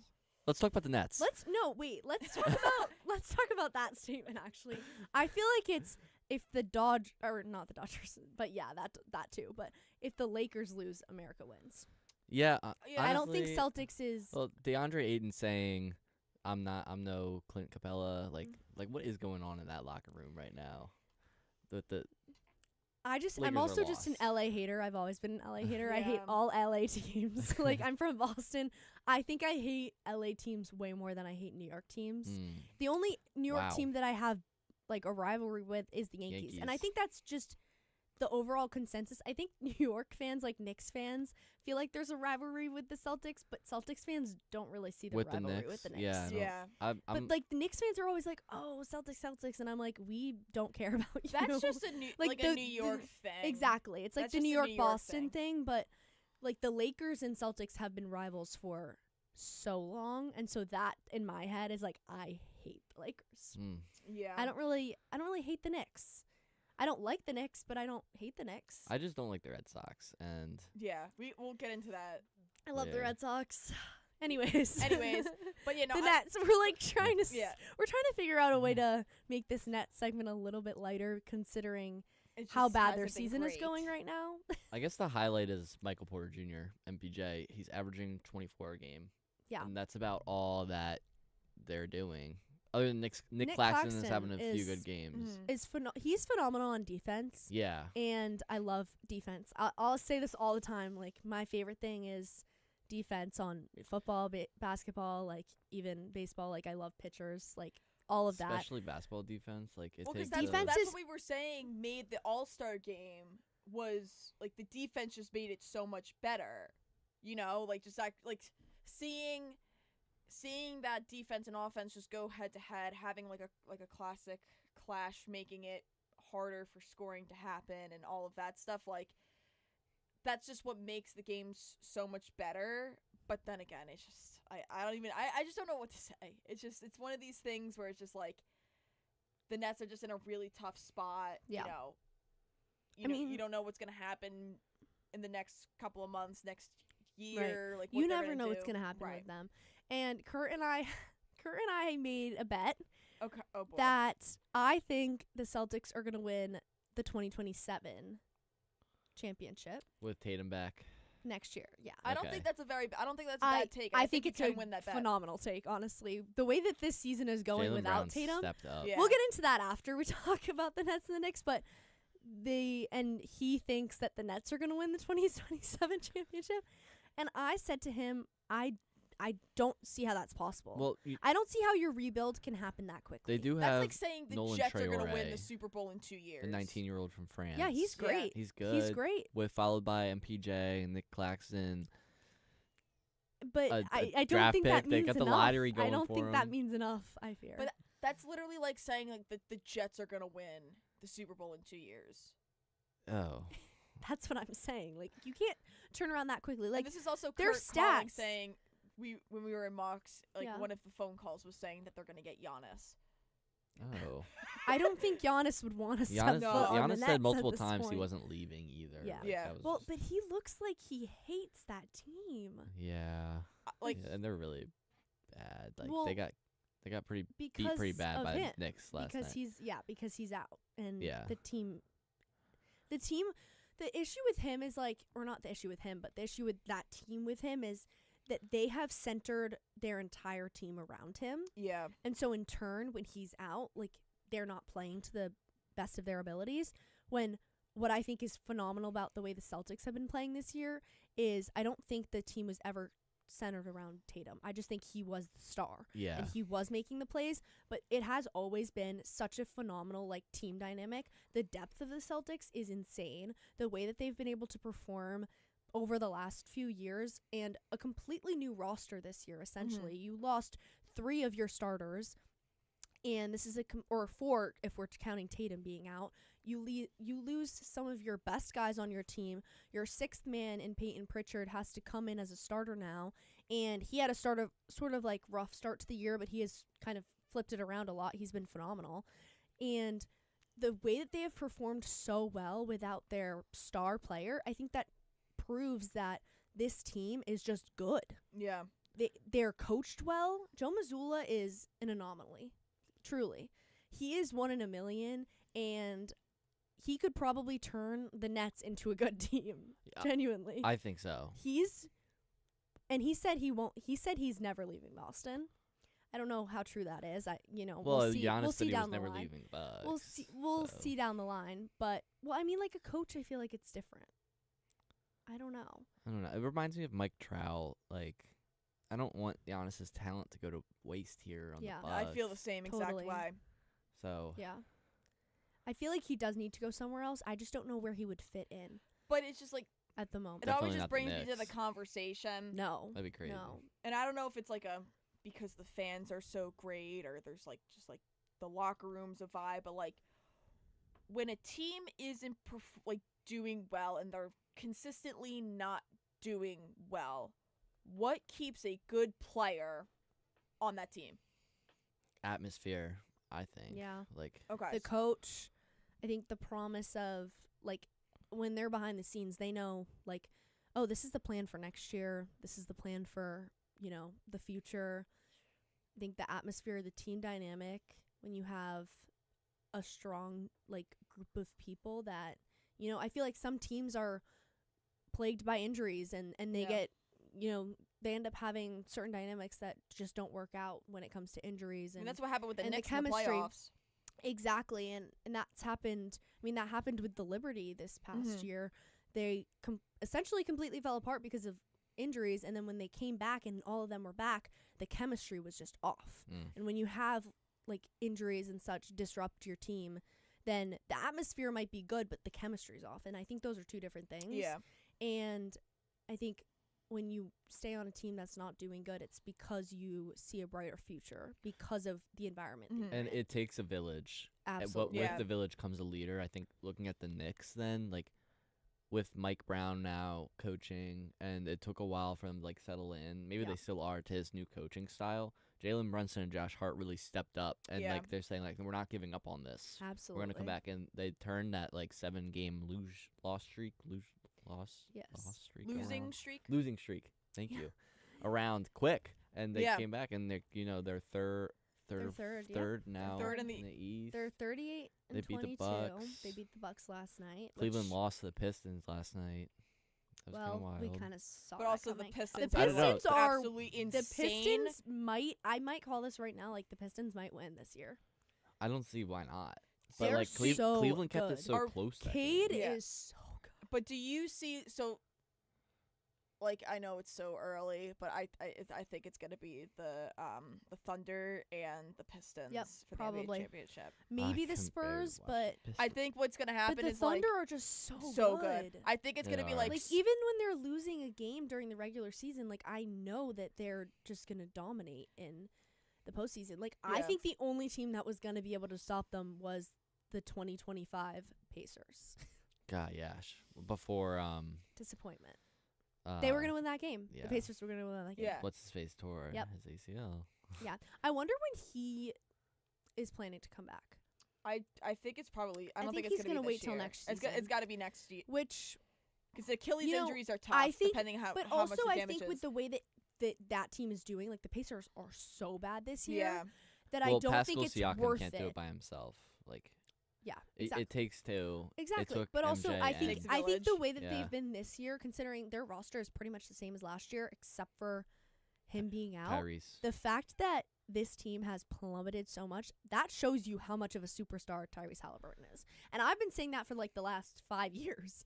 Ever since, especially since like the 2024 Olympics, I was like, he should be on the court. Him and Tatum should both be on the court. They're so good. Yeah. Like, they were both so underrated, or he was so underrated. He's the next Kawhi. He's so The good. next prime He's Kawhi. so good. And even Kawhi might not be out of his prime right now. Yeah, he's he's averaging still 32. doing great. Yeah. Yeah. Gosh. I love Like- Kawhi.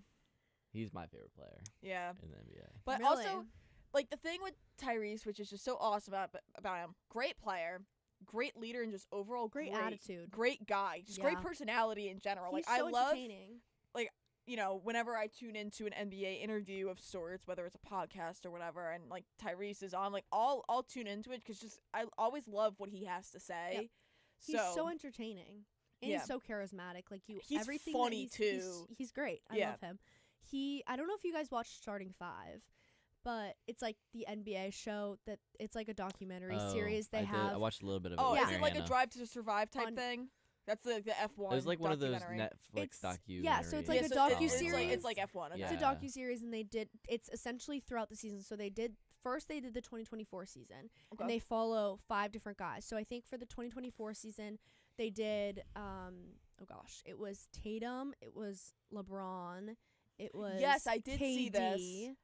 and then who was it else? Braun, Jason Tatum, Jimmy Butler, Jimmy Butler. Yep. and It- Domantas Sabonis. Okay, yes, it was Domantas Sabonis, who I love.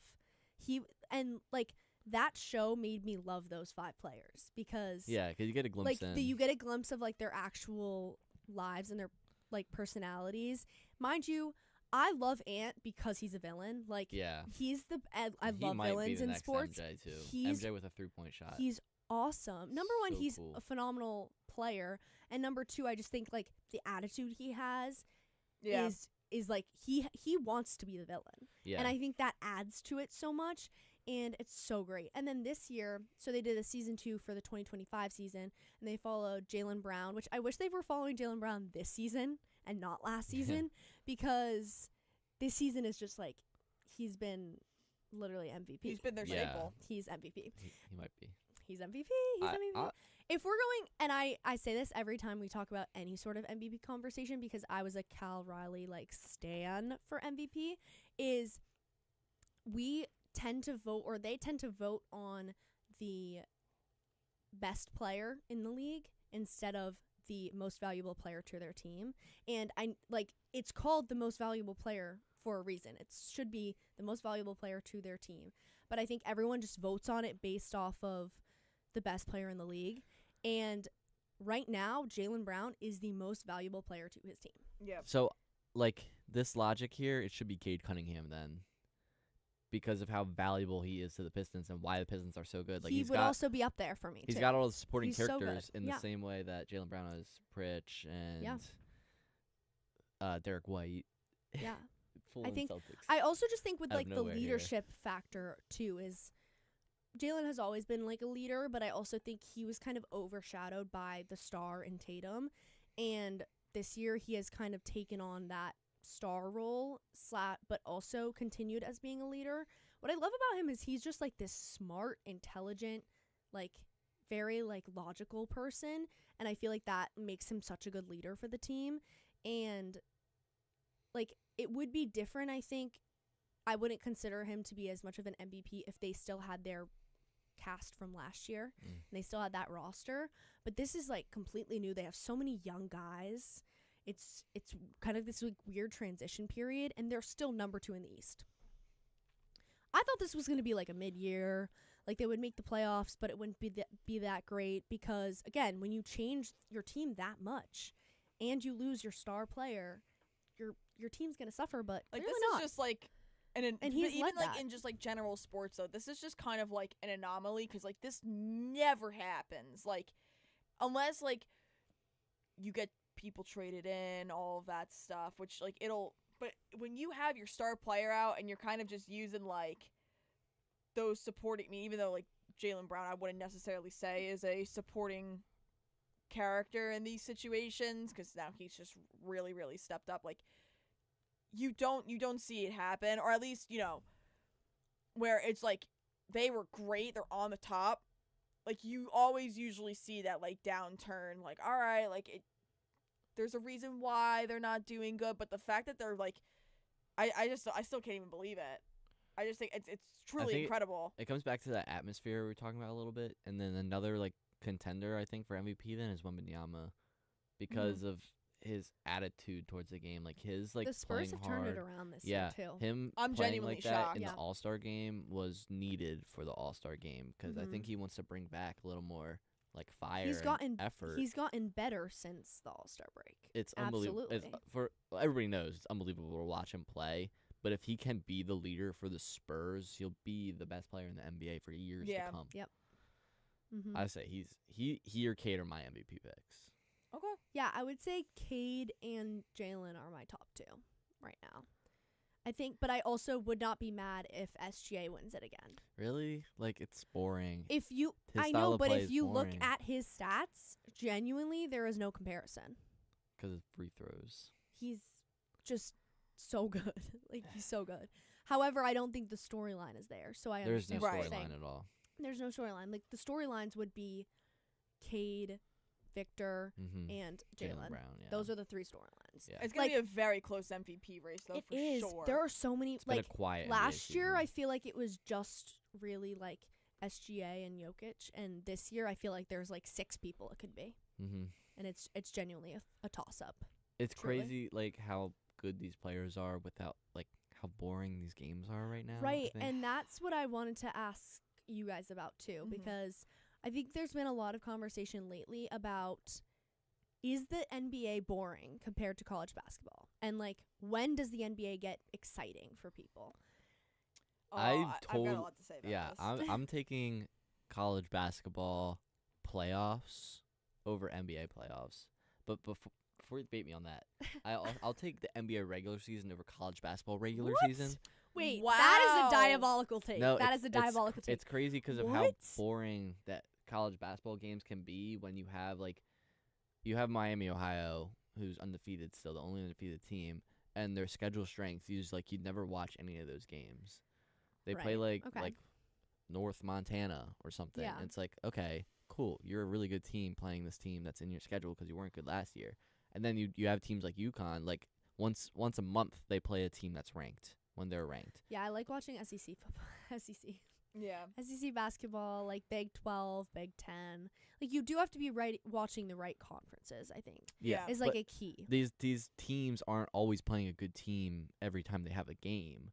Versus the NBA, at least, other than if you're like you're not playing the Kings or the Pelicans or any team that's low in the standing that's obviously tanking, then there's more of a chance that there's going to be a decent NBA game on. Like Cleveland versus Detroit last night was good. It was a good game. Cleveland held them off. You don't get that every time, and with the shortened season in college basketball, it's just not there. I feel the opposite way. I feel like March Madness is so fun and I love it, but I feel like there's so many games that and so many teams in March Madness, like there's so many teams that play in March Madness that the NBA playoffs are more entertaining. But it's all one game. Like if there's no series. No, I love a sudden death. Now there's like with how many upsets there are. Yeah. Is there because there's so many more teams and because they're all one game. Now That you can gives get it more of you an can get the opportunity. 16 seed coming in like, yeah, come on. We got Purdue today. We got Purdue, and that's why Purdue loses. It's because the 16 seed's got some fight. They've got Little some Cinderella They know story. they know they don't have to Yes, I take love a Cinderella story. Love a it. 5-game series St. because of how Peter's. long. Yeah. Like I that, just there's think, more like, excitement to The it. NBA Finals, there is nothing more like exciting than the NBA Finals. The other than, like, past the two Super Bowl. NBA Finals have been so boring to No. watch. Thunder Pacers was awesome. No, it wasn't because Yes, Tyrese it Halliburton was was. out. Well, in the last game, yeah, but the rest of the games were awesome. Okay. See, you guys just like aren't basketball fans. Okay, That's the alright, issue. So this is I'm gonna give you I watched 2016. I'm gonna give you my take.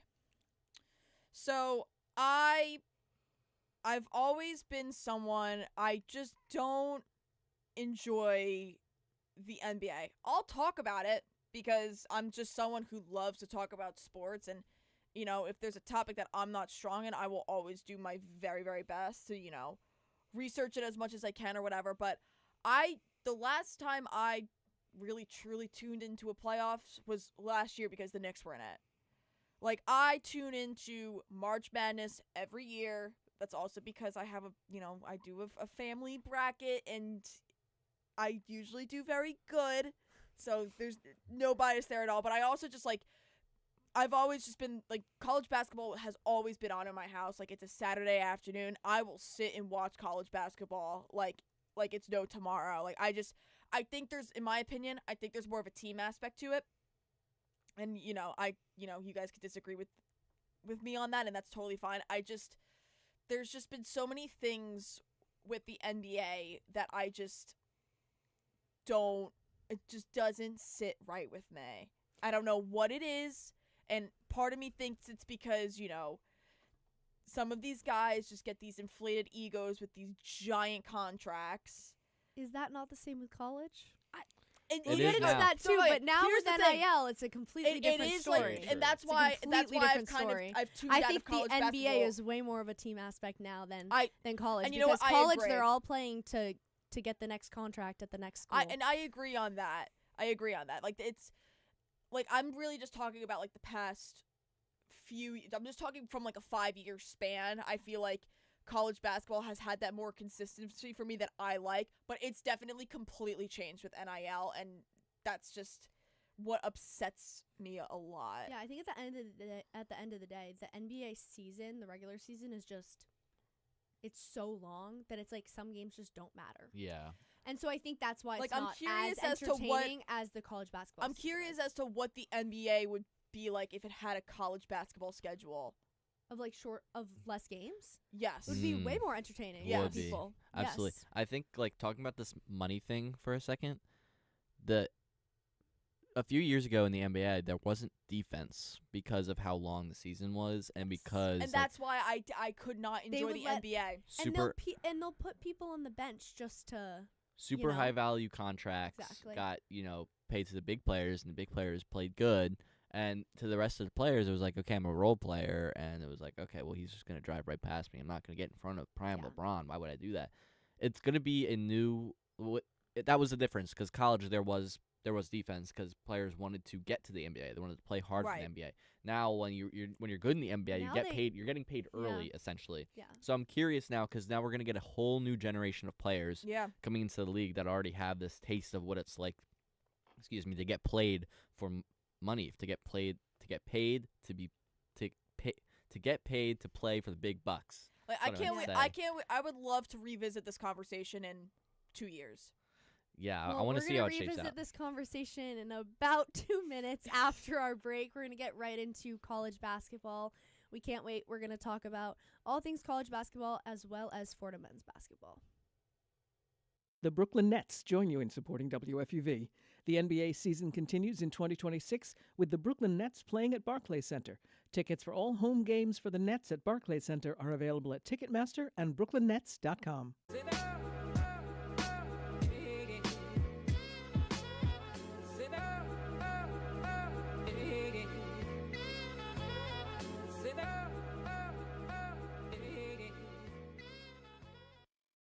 Whoa.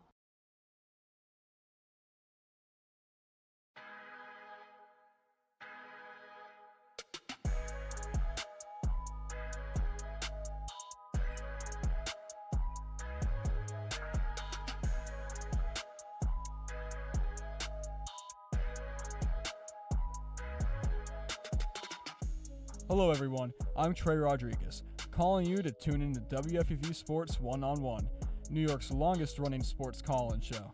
We're live every Saturday on YouTube from 11 a.m. to 2 p.m. and later at night on 90.7 FM from 11 p.m. to 2 a.m. We cover the latest news in the sports world with our wide range of beat reporters, as well as exclusive interviews with your favorite athletes. We'll see you next Saturday on One-on-One.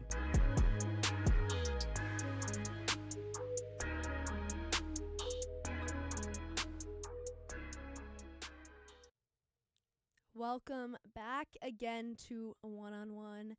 We are taking it back to college basketball. We just had a little conversation about it, but I think we should revisit this entire NIL conversation because it absolutely directly impacts the way that the NBA works, because now players are not wanting to go to the NBA immediately. They're wanting to stay in college. I think this is universal when it comes to college athletics right now, at least in, those top sports, like even baseball, football for sure, and basketball. They're wanting to stay in college for more money from NIL, because a lot of colleges are paying a lot of money to get guys and women, of course, on their team as well. So I feel like this conversation, it just, at the end of the day, it really negatively impacts the entire landscape of the NBA, because you have guys coming in late, or I just think like it impacts the way that the season runs as well, which we talked about earlier. The season's just too long,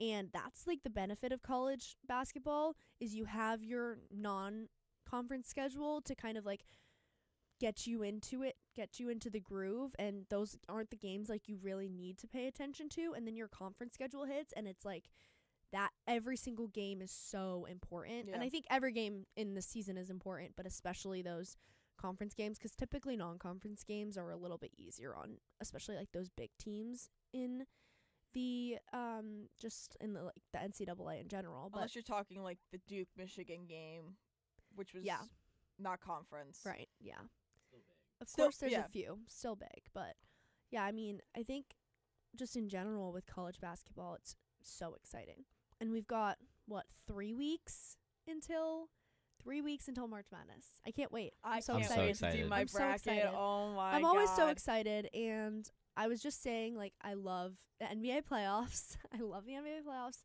but I also love March Madness. I think it's great. We talked about like that Cinderella story, I think last year, with just like a few different teams. Obviously at the end, it was like truly the best teams in college basketball ended up making it to that final. But throughout the tournament, you just see so much change. Mm-hmm. However, I think we saw a little bit of the impact last year, but we are going to see more of an impact this year and next year. There won't be Cinderella stories anymore. I'm with you, and I think March Madness now with the money is a better reflection on what the season is. Yes, because of how important the games are and how important it is in March Madness to win games, how important it is in the regular season to win games. It carries over. Now, guys being played, gosh, I keep messing that word up, guys being paid the big bucks to play in the big games will realize that if they want to keep this, this hint of glory that they're getting at, which is in their future, more than likely, is to make it to the finals, because that's your draft pick and that's your contract. Your payday. Yeah. Your payday. And I also just think this is going into a very big universal argument with NIL. Like it's you see it in college football. It's becoming very prominent in college basketball. Yeah, I would say it's the most prominent in college basketball. Especially that guy who left the NBA to go back to play college. Yep. Like that's I've never seen that ever happen. Yeah, and guys, like people were leaving early, like leaving college early to go play basketball. I mean, they still do, but people are more susceptible to playing whatever eligibility they have. Well, even with football, like Trinidad Chambliss, who was the argued for a sixth year. He got a sixth year. That's crazy. And again, it's because number one, he was so good this year that I think another year will help him. It was smart for his draft picks, but I also think a huge part of it was the money. Also, same with Dante Moore. I don't know if that's the same argument, just because of how bad that game went for Oregon against Indiana. Mm-hmm. But he also stayed. Dylan Raiola, like, he's being a backup now. He is, yeah. He chose to be a backup for like just because he's getting a lot of money, or like what? Like I don't understand the reason behind that.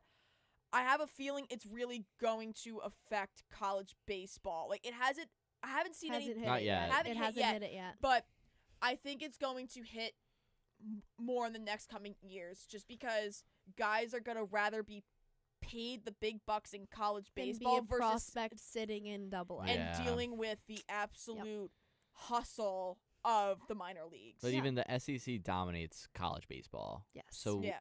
we'll see, like, if money enters But that that- sphere. well, like, yeah, usually that's it's the such thing. a, But that's the same argument entering for the money every now. But I every think- sport though. You could even argue it with you could argue it with college football. Like the SEC was on top, and now it's really like the Big Ten are getting these guys, and they're really dominating. Yeah, it's all about what schools have the most money. And that's, I mean, I'm looking at this list of the top 25 right now, and I can tell it looks the you same as 5 years ago. basically all of these teams have a lot of money to spend. And they're Yeah. all basketball schools. They all Have- focus they're their money all in the basketball. focus their money on basketball. And so I think, like, in a way, that's, like, great, but it's also sad because when you look at this, like, within even the top 10, there's a team that has lost 6 games. That's nuts. That's not normal. Florida. It's not normal. Yeah. Like, that's not normal. There's Florida, there's Illinois. Then you get a little bit lower. I was upset about this. St. Louis, who is 25-2, they're in the A10 as well. But they're in the top 25. They're at 23 right now. Mind you, they just lost to URI. And the teams they're losing to aren't ranked. The That's teams the problem. exactly. The teams they're losing to are awful. We beat URI. Florida men's basketball beat URI. URI is 10th in the A10. They're not good.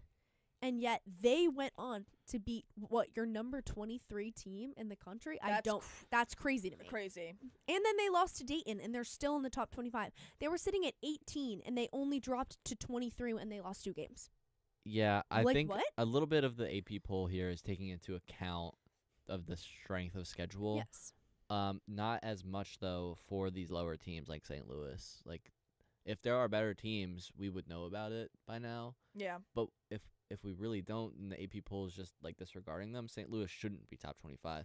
Also goes to the universal AP poll debate. Oh, in my yeah, but opinion. that's just an oligarchy. Yeah. But Texas, I think, like a dark horse here that is properly ranked, even with 7 losses, is Texas Tech because of the losses they've handed out. Like they beat Duke and they beat Zona 1 and 2. Mm-hmm. Like that makes sense why they are ranked 16. Yeah, they're still that way. second in the Big 12 too. Yeah, and that's a Yeah. team that makes a run in the tournament. Yes. Yeah. That they beat. I think they can are prove it. stronger than their stats, like than their schedule looks like. I agree. From the past. I agree. And that is also a great transition into Florida men's basketball because I Go Rams. because I think that Florida men's basketball is so much stronger than their record I agree. shows. And Nathan and I have talked about this on multiple episodes of On the Hill, but our most recent last week, or maybe 2 weeks ago now, we talked about how they will likely win 4 to 5 out of their last 6 games. And so far, we're on track. I mean, let's look at this schedule. Yeah. They just beat, they're playing VCU right now, who I think they will lose to VCU, to be fair. A win here makes it 6 straight, 5 straight. Yes. 6 straight. Or no, 5 5 straight. straight. 5 straight. So they went on. So here's what happened. They beat St. Joseph's, which was a good win. Yeah. St. Joseph's has been decent this year. And Mhm. I think it goes without saying that the A10 is so good this year. Yeah. Like phenomenal on both the men's and the women's side. And every game you play in the A10, they might be ranked last, they might be ranked second. I think the only team that is going to be hard to beat in the A10 is St. Louis. And other teams were able to beat them. That's Yeah. why I think So- we have a chance today against VCU then for that Yes. same reason. I think that based off of the fact that they're at VCU and VCU fans are pretty intense, I think they might lose this one because looking back on the last time they played VCU, it was at home. They lost 63-59. They were down 14 at one point. They had this huge comeback. It was awesome. We thought they might win. It was crazy because VCU is known to be really good. Yeah. It's just that they are just phenomenal, and that's not changing anytime soon. So we were kind of like, what is going on? This is awesome. We had thought it was going to be a blowout, and it was just so good. So to kind of see that change was like awesome. Yeah. And from there on, like like they lost to St. Bonaventure, but they beat them earlier this season, and they went on to obviously beat St. Joseph's, URI, Loyola Chicago, and Davidson. Davidson was going to be a tough game, and it was a tough game, and they played really well.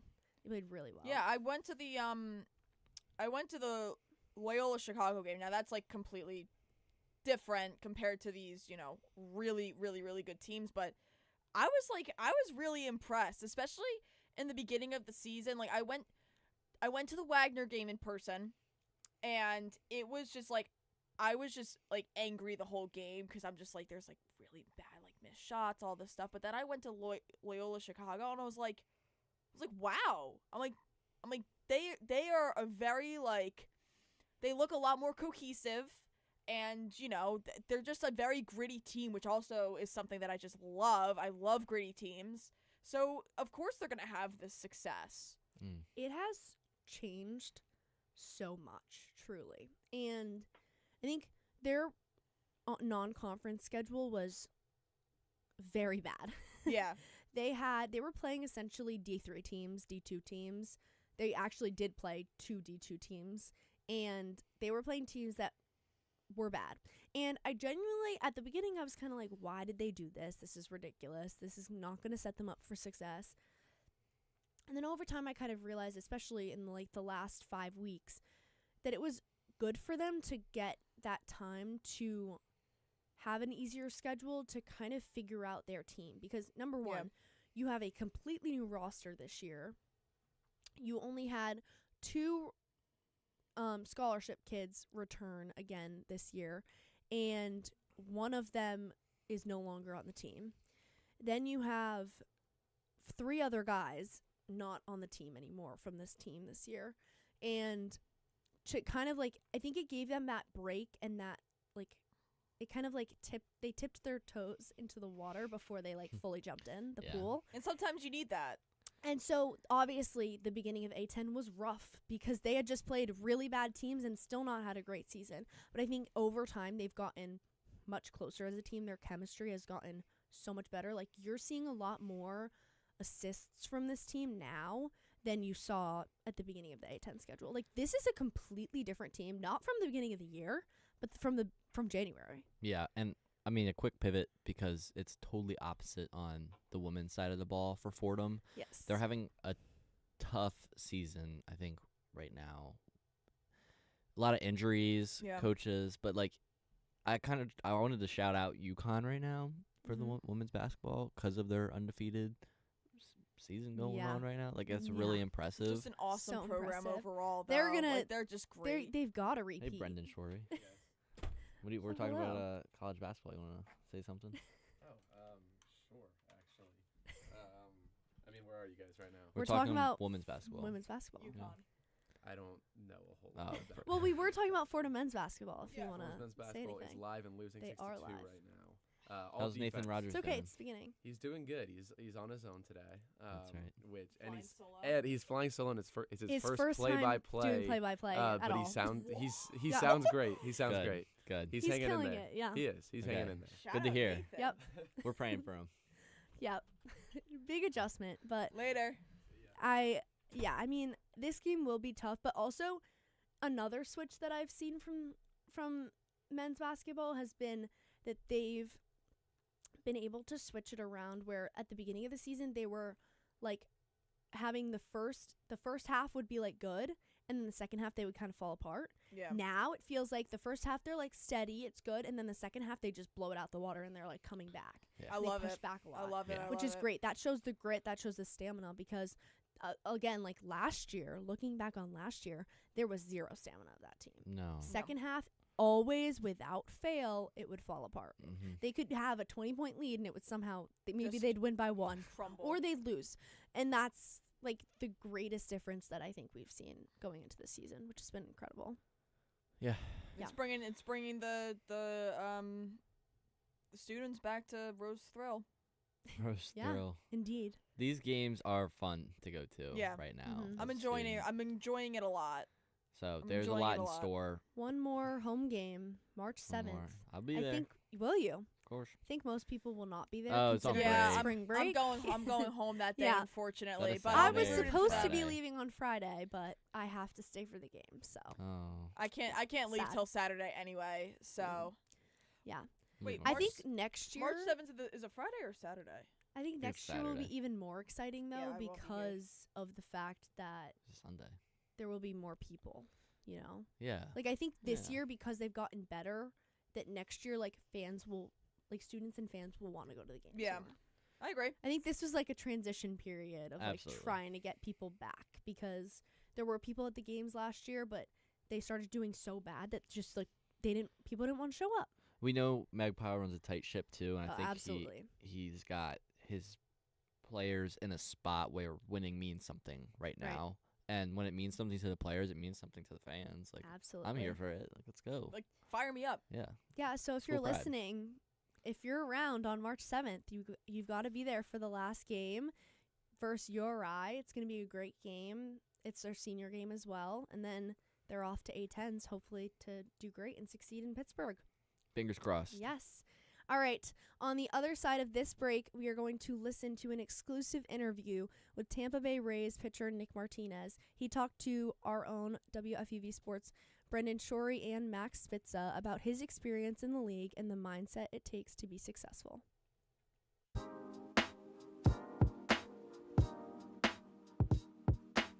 Hey sports fans, it's Bobby C. I'm the sports director here at WFUV. From live broadcasts of Fordham Athletics to coverage of all the professional sports teams in the NYC, we've got everything a sports fan could ask for. Like talking sports? Check out One on One, New York's longest running sports call-in show, as well as our diverse collection of podcasts. If you're a Fordham student interested in joining our program, feel free to shoot me an email, bobbyc@wfuv.org. And as always, thank you to all of our listeners who support us every week. 90.7 FM is the home of WFUV Sports.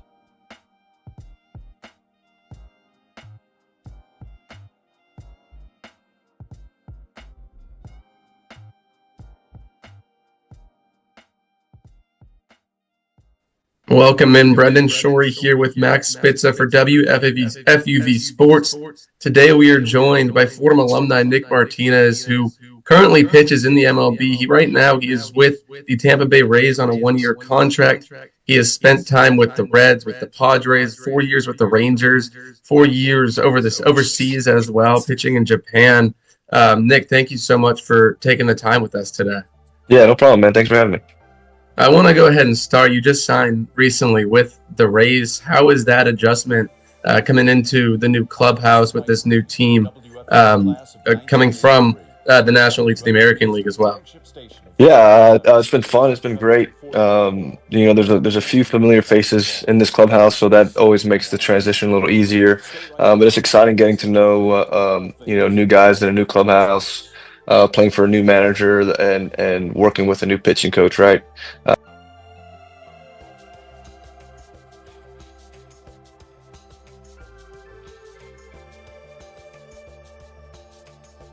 Welcome in, Brendan Shorey here with Max Spitza for WFUV's FUV Sports. Today we are joined by Fordham alumni Nick Martinez, who currently pitches in the MLB. Right now he is with the Tampa Bay Rays on a one-year contract. He has spent time with the Reds, with the Padres, 4 years with the Rangers, 4 years overseas as well, pitching in Japan. Nick, thank you so much for taking the time with us today. Yeah, no problem, man. Thanks for having me. I want to go ahead and start. You just signed recently with the Rays. Stay right here on 90.7 FM for all things WFUV Sports.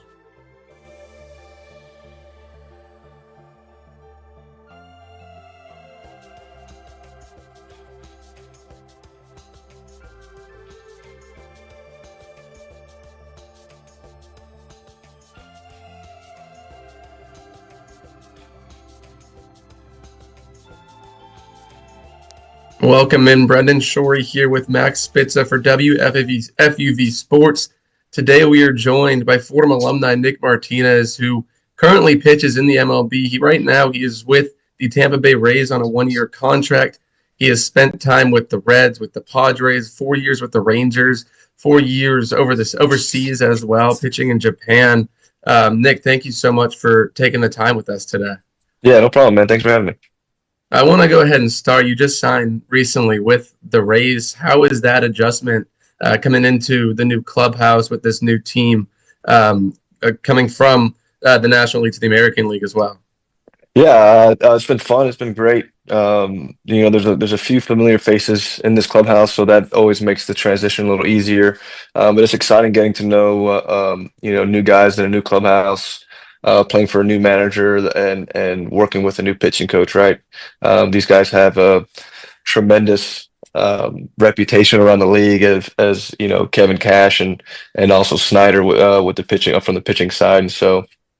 It's been a great camp, really exciting, and excited to get the year started to see how we can get grooving and things that I can work on.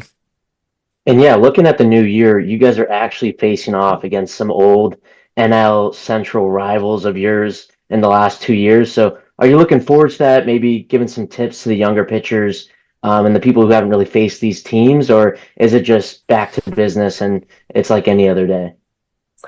Yeah, no, anywhere where I can, help the team get an edge, I'm gonna provide that, right?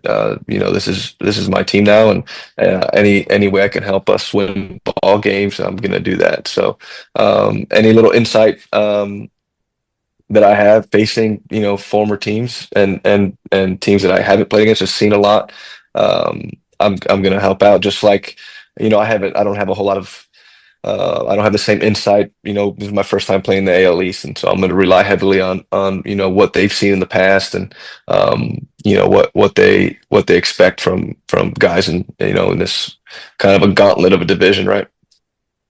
In the past, especially with the Reds these past couple of years, you were kind of used as both a guy who could go in and start games and a guy who could come out of the bullpen and give some good innings for the team. How do you kind of take that and see that into shaping your role in the Rays clubhouse this year?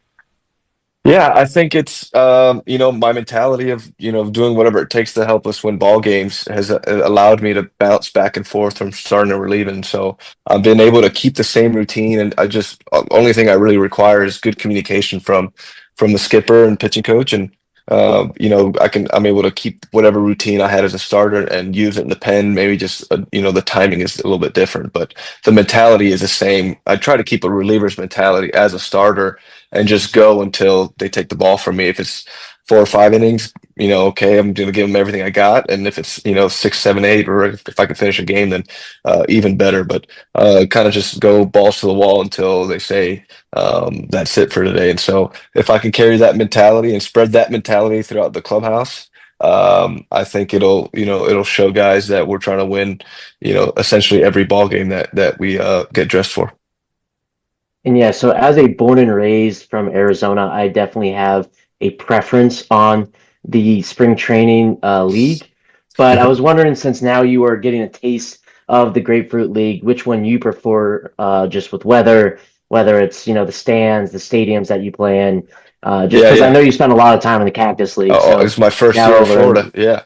Yeah. So I've always wanted a Florida spring training because I'm from Florida, and it's easier for my family to come up and drive up, and so we're reaping those benefits now. And I think I've come to Florida, with some service time now, and as a veteran, so they're not making me travel. I can kind of pick and choose if I want to travel or not, and which I might. I'm luckily my first outing is at home, and so we'll see how far those travels. If my start day lands on a far travel day, but the weather's been great. We've had a couple cold days here in Florida. I think it's a little more consistent in Arizona, and I think there's more of a buzz in Arizona too. I think just because the towns are so far away here in Florida, you don't get the same feel for just being in the general Phoenix area. Wherever you go, there seems to be a buzz in the air of spring training. You got golf, spring training, just a lot going on, restaurants and all that stuff. And so that probably makes it a little bit more fun, but I'd probably trade that to be able to see my family, on the weekends while, my kids still have school. I want to take you way back to the beginning of your career. I don't know if you can see the flag behind me, All right. Rangers flag right there. Okay. Where you started your career, drafted back in 2011 in the 18th round, coming out of Fordham. Just what was that kind of like, working your way up through the minors to make that big league roster? And I want to say it was 2014. And kind of what was your mindset during that time? Yeah, as you guys know, I played infield at Fordham and had essentially no experience, had very little experience as a pitcher. So when I got drafted, um, I really felt behind. I felt like I didn't know anything in pitching, so I felt like I had a lot of catching up to do. And I think that mindset, that growth mindset, allowed me to kind of shoot up the ranks a little bit quicker because I was willing. I was asking nonstop questions. I was willing to try new things. There was a lot of trial and error, and I was able to pick up, on certain patterns and picking up swings and learning, writing stuff down so that I can retain that information better. And I think that helped me shoot up the system. And then, I got to make my debut, relatively quick, considering that I had such, so little experience as a pitcher. And yeah, kind of going on that pitching path, I know you're going to be in the Bronx a lot more often this year than you have past in your career. Are you looking forward to that? Maybe playing in front of some of the Fordham crowd as well? Yeah, I always look forward to going to the Bronx. Whenever I sign with a new team, I that's like the first thing I look for in the schedules if we're playing at Yankee Stadium that year. And so, or even going to New York, right? It's nice to know, that I'm definitely going to go to New York at least once, but I always look to see if I'm going to go back a second time, second or third time. And again, this year we go back twice, but even still, I was looking, man, do we play the Mets again? Do we play the Mets in New York? And so I'm always looking for that extra time, that extra New York visit to catch up either. A lot of times I like to go back to campus and just walk around or just meet up with my college buddies, whenever in town. So already reached out to those guys, and they'll definitely be at some games when we play up there in New York, and then they may also make a trip down to Tampa. Why not? It's where I made my debut, so maybe a little reminiscent for my college buddies as well. And back when you were here at Fordham, I mean, you mentioned going to these Yankees games, going to these Mets games. Is that something you were able to do frequently while also being a student athlete at the school, or was that something you kind of had to put in the back seat while you focused No, we went. on baseball? Yeah, we definitely went. We went to our fair share of. Yeah, I went to more Yankee games probably than I did to Marlins games for a while. It's definitely going more frequently. It seems obviously I have my whole life, right? But from the time I was in, just a kid to shoot till I was in high school. I probably went to more overall games, but just like in the matter of how quick in the short relative to the time, we'd go quite often. If practice was canceled because of the rain or we were in town, we caught a bunch of Yankee games, a few a year, and even caught a couple Mets games as well. Just obviously with the Yankees being a lot closer, we would choose the Yankee games. And yeah, so asking you the pressing question, who is the most challenging person you've had to face? Let's keep it easy. We'll go last year. Okay, because I know your team went on a great last run year's last easy year, because I didn't have that great a year, so there's a lot of guys to choose from. Shoot, man. In my division now, Vladdy I faced him out of the pen last year a couple times. Very, very hard at bat. He just hits the ball so hard all the time, The Phillies guys are always a tough at bat too. When I face the Phillies, a lot of lefties, that can do a lot of damage and have good, make really good swing decisions and know the zone very well. I got, Soto's always a tough at bat as well. I was able to keep him down a little bit though last year, so we'll see this year when we face the Mets. But I always have a nice little battle. Obviously, being a former teammate, I know how competitive he is. He knows how competitive I am. So there's always a smirk on our faces when we face each other, and it's almost like, here we go. We're gonna let's go to war. And so I've gotten him a few times. In 24, he hit a homer off me when he was playing for the Yankees, and so it's just fun. It's I really look forward to like that that type of competition where if I know you personally and there's going to be some jawing back and forth and it's going to be a good time. Fordham recently in this last draft had a player drafted, Daniel Bucciero, their third baseman last season. if you could either give him some advice looking ahead towards his career or go back to where you were at that point in your career and give yourself some advice, what would you say? Yeah, man, I'd say, man, put the blinders on and go to work and just keep working and don't look up, just keep working. And, even, it's kind of hard when you first get drafted.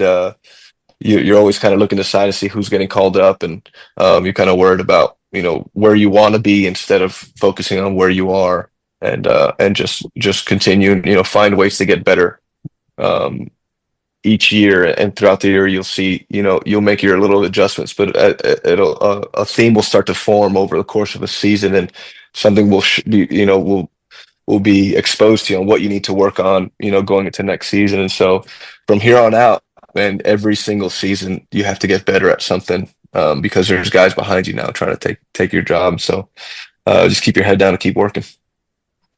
I got one last question for you. In between your time with the Rangers and then when you came back and played for the Padres, you spent 4 years overseas in Japan, playing over there. What was it over there that you kind of learned, that you kind of developed in your game that helped you to come back and be so successful here in the MLB? Yeah, physically, I worked on my mechanics out there. I cleaned up my mechanics to be more efficient, and then also I developed a changeup that I have now. That's been my best pitch, and that's really been a good equalizer for me. But probably the most important thing would be how I matured mentally. Just in Japan, man, they try to beat you, death by a thousand cuts. And so, always the bases are always clogged. They're taking pitches or they're fouling pitches off, waiting for your one mistake to capitalize. And so just being mentally locked in from, the first pitch through, 100 pitches and beyond. And so over there in Japan, they relied on me a lot too. So even when I thought I was done after the seventh at 100 pitches, there was times where I went back out through 120, knowing that I have 7 days before I pitch again. And so learning how to pitch deep into the ball game is one thing as well.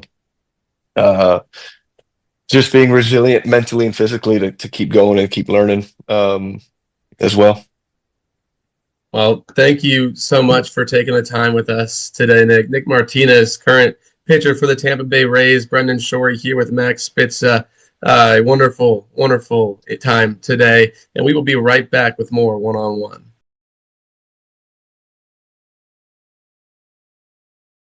One-on-one.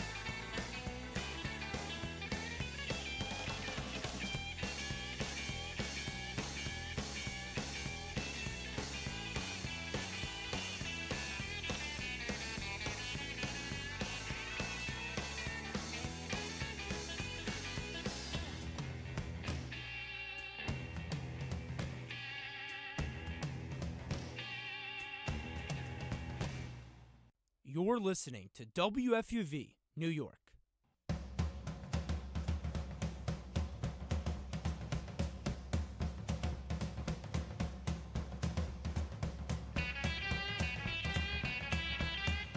Welcome back again to One-on-One, New York's longest running sports call-in show. We are back to talk about spring training, and if you want to call in again with your questions and opinions, our number is 718-817-2750. 718-817-2750. You should call in. Absolutely. Come talk to us. All right. It's spring training time. So exciting. Number one, spring training means warmth. It means excitement. It means happiness. Means because baseball's It means back. pure baseball is back. joy. Yes. It's pure joy. My Friday nights are set. My middle of the week is set. Like, cause I will go to a Tuesday night game at Yankee Stadium. Like, I never cared. Like, oh my God, I can't. Like, I talk about the description enough of just like like next day you have no classes, and it's like, what better way to spend it? It's like 65 degrees out, sunset, Oh, yeah. big bucket of popcorn, all that good stuff. And Yeah, I've only been down to spring training once. Oh, big Orioles fan. Couldn't tell. and the Orioles jacket you always wear. Always, of course. I'm walking to the gym the other day. He just gives me a big old fist bump, and he's repping all the Orioles merch. I have to be. It's my blood. Well, you guys have a lot of optimism right now, just with Pete Alonso. Oh, well, he's already mashing home runs, which is great. Like you guys, like the Orioles were already really good. Yes, they had like a down year last year, which it happens, right? It happens to the best of us. But like you guys were missing just that staple piece. Yeah. So I think Pete Alonso is just gonna be that piece that was missing. I think you guys are gonna go pretty far. Yeah, and he in his second at bat, I think, in all of spring training, he did hit a home run. And I think it's just such a breath of relief right now. Quite the opposite of what a Mets fan is feeling for an Orioles fan. And it's I'm gonna get to it in a second because I'm gonna really be yapping about it. But as far as like you guys just are like baby O's, like the baby Orioles, very young team. So also just having that experience too with Pete Alonso, who was just competitive in the playoffs 2 years ago with the Mets. Like he's had that recent taste, and so have some of the Orioles too. But like, you just need that guy who's kind of been through the ringer and is in that light at the end of the tunnel now. So I have very high hopes. We really didn't have a veteran presence in our not lineup. At all. No, not we at all. we had like Zach Eflin in the bullpen, or but not like bullpen, starting pitching, but we didn't have from that a position bat. player's perspective. Like you had like Cedric Mullins and stuff like that. Well, we gave him to the Mets last season, Yeah. so we didn't really have an outfield last year. You had like Ryan Mountcastle at first, you had the young Jackson Holiday and Gunnar Henderson next to each other, and Adley Rutschman having another off season. Still very young. Yeah, so Pete Alonso is the power bat we need because all our guys can get on base. And Right. we have a lot of speed now. Jeremiah Jackson in spring training has put on a show so far. Mm-hmm. He's quick, and Dylan Bieber's little ups and downs, but if he's going to be starting in left field for us, he's going to have to know how to lay down a bunt. So, I wanted him so bad. But yeah, I wanted Alonso so bad. Which is and obviously he wasn't. You guys did Roman Anthony. You guys are fine. Yeah. No, but we needed a big hitter. Yeah. We needed a big hitter, and they did nothing. They did absolutely nothing in You that never category. know what will happen at the trade They deadline. should have gone for Schwarber or Alonso. Definitely Schwarber. Yeah. And spend the money. You have the was money. Schwarber really going to leave Philly Yes. and go to Boston? He loved Boston. He loved Boston. I would love to hear the source on this. He loved Boston. He always talked about how much he loved Boston. Okay, he's a Philly through and through. He'll never leave. Yeah. I don't know. I think with the right amount of push and money, he would have left happily. And the Red Sox are notorious for not doing that. And you could argue the same with the Yankees because they've also done nothing. Which, by the way, and I'm gonna look right at the camera. Yankees, Aaron Boone, Brian Cashman, what are you doing?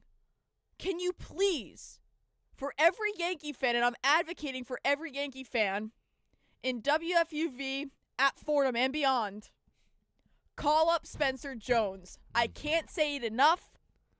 What else does this man have to prove? Because all I've seen is just he's hitting balls into the parking lot, right? Like, what is it that he's missing? I get it with the George Lombard thing. He's still really young. Like, there's still some things that, like, from a hitting perspective, we talked about this earlier, that he needs to figure out. Great position player, and I can't wait to see him when he gets called up, because also I'm really happy that they made him move to third, and they're trying him out during spring training. I think that was a fantastic move. I wasn't expecting it. I thought he was just going to be a shortstop through and through, and I was a little concerned just because, I love Volpe just because he's a New Jersey guy. He went to my brother's school. So, I will always have a love for Volpe. Do I think there's a lot of things that need to be changed on his end? And yes, did he play injured? Yeah. And I don't, George Lombard being there and stuff, he was also 19 last year. So, there's just still some things to work out a little bit, but also just like Boone's not going to let Volpe go from shortstop just yet. I think what can't Spencer Jones play outfield? Like, what is the Yankees lineup looking that's at the thing. with So, Spencer Jones? Okay, so there's a bunch of different aspects that the Yankees are dealing with right now.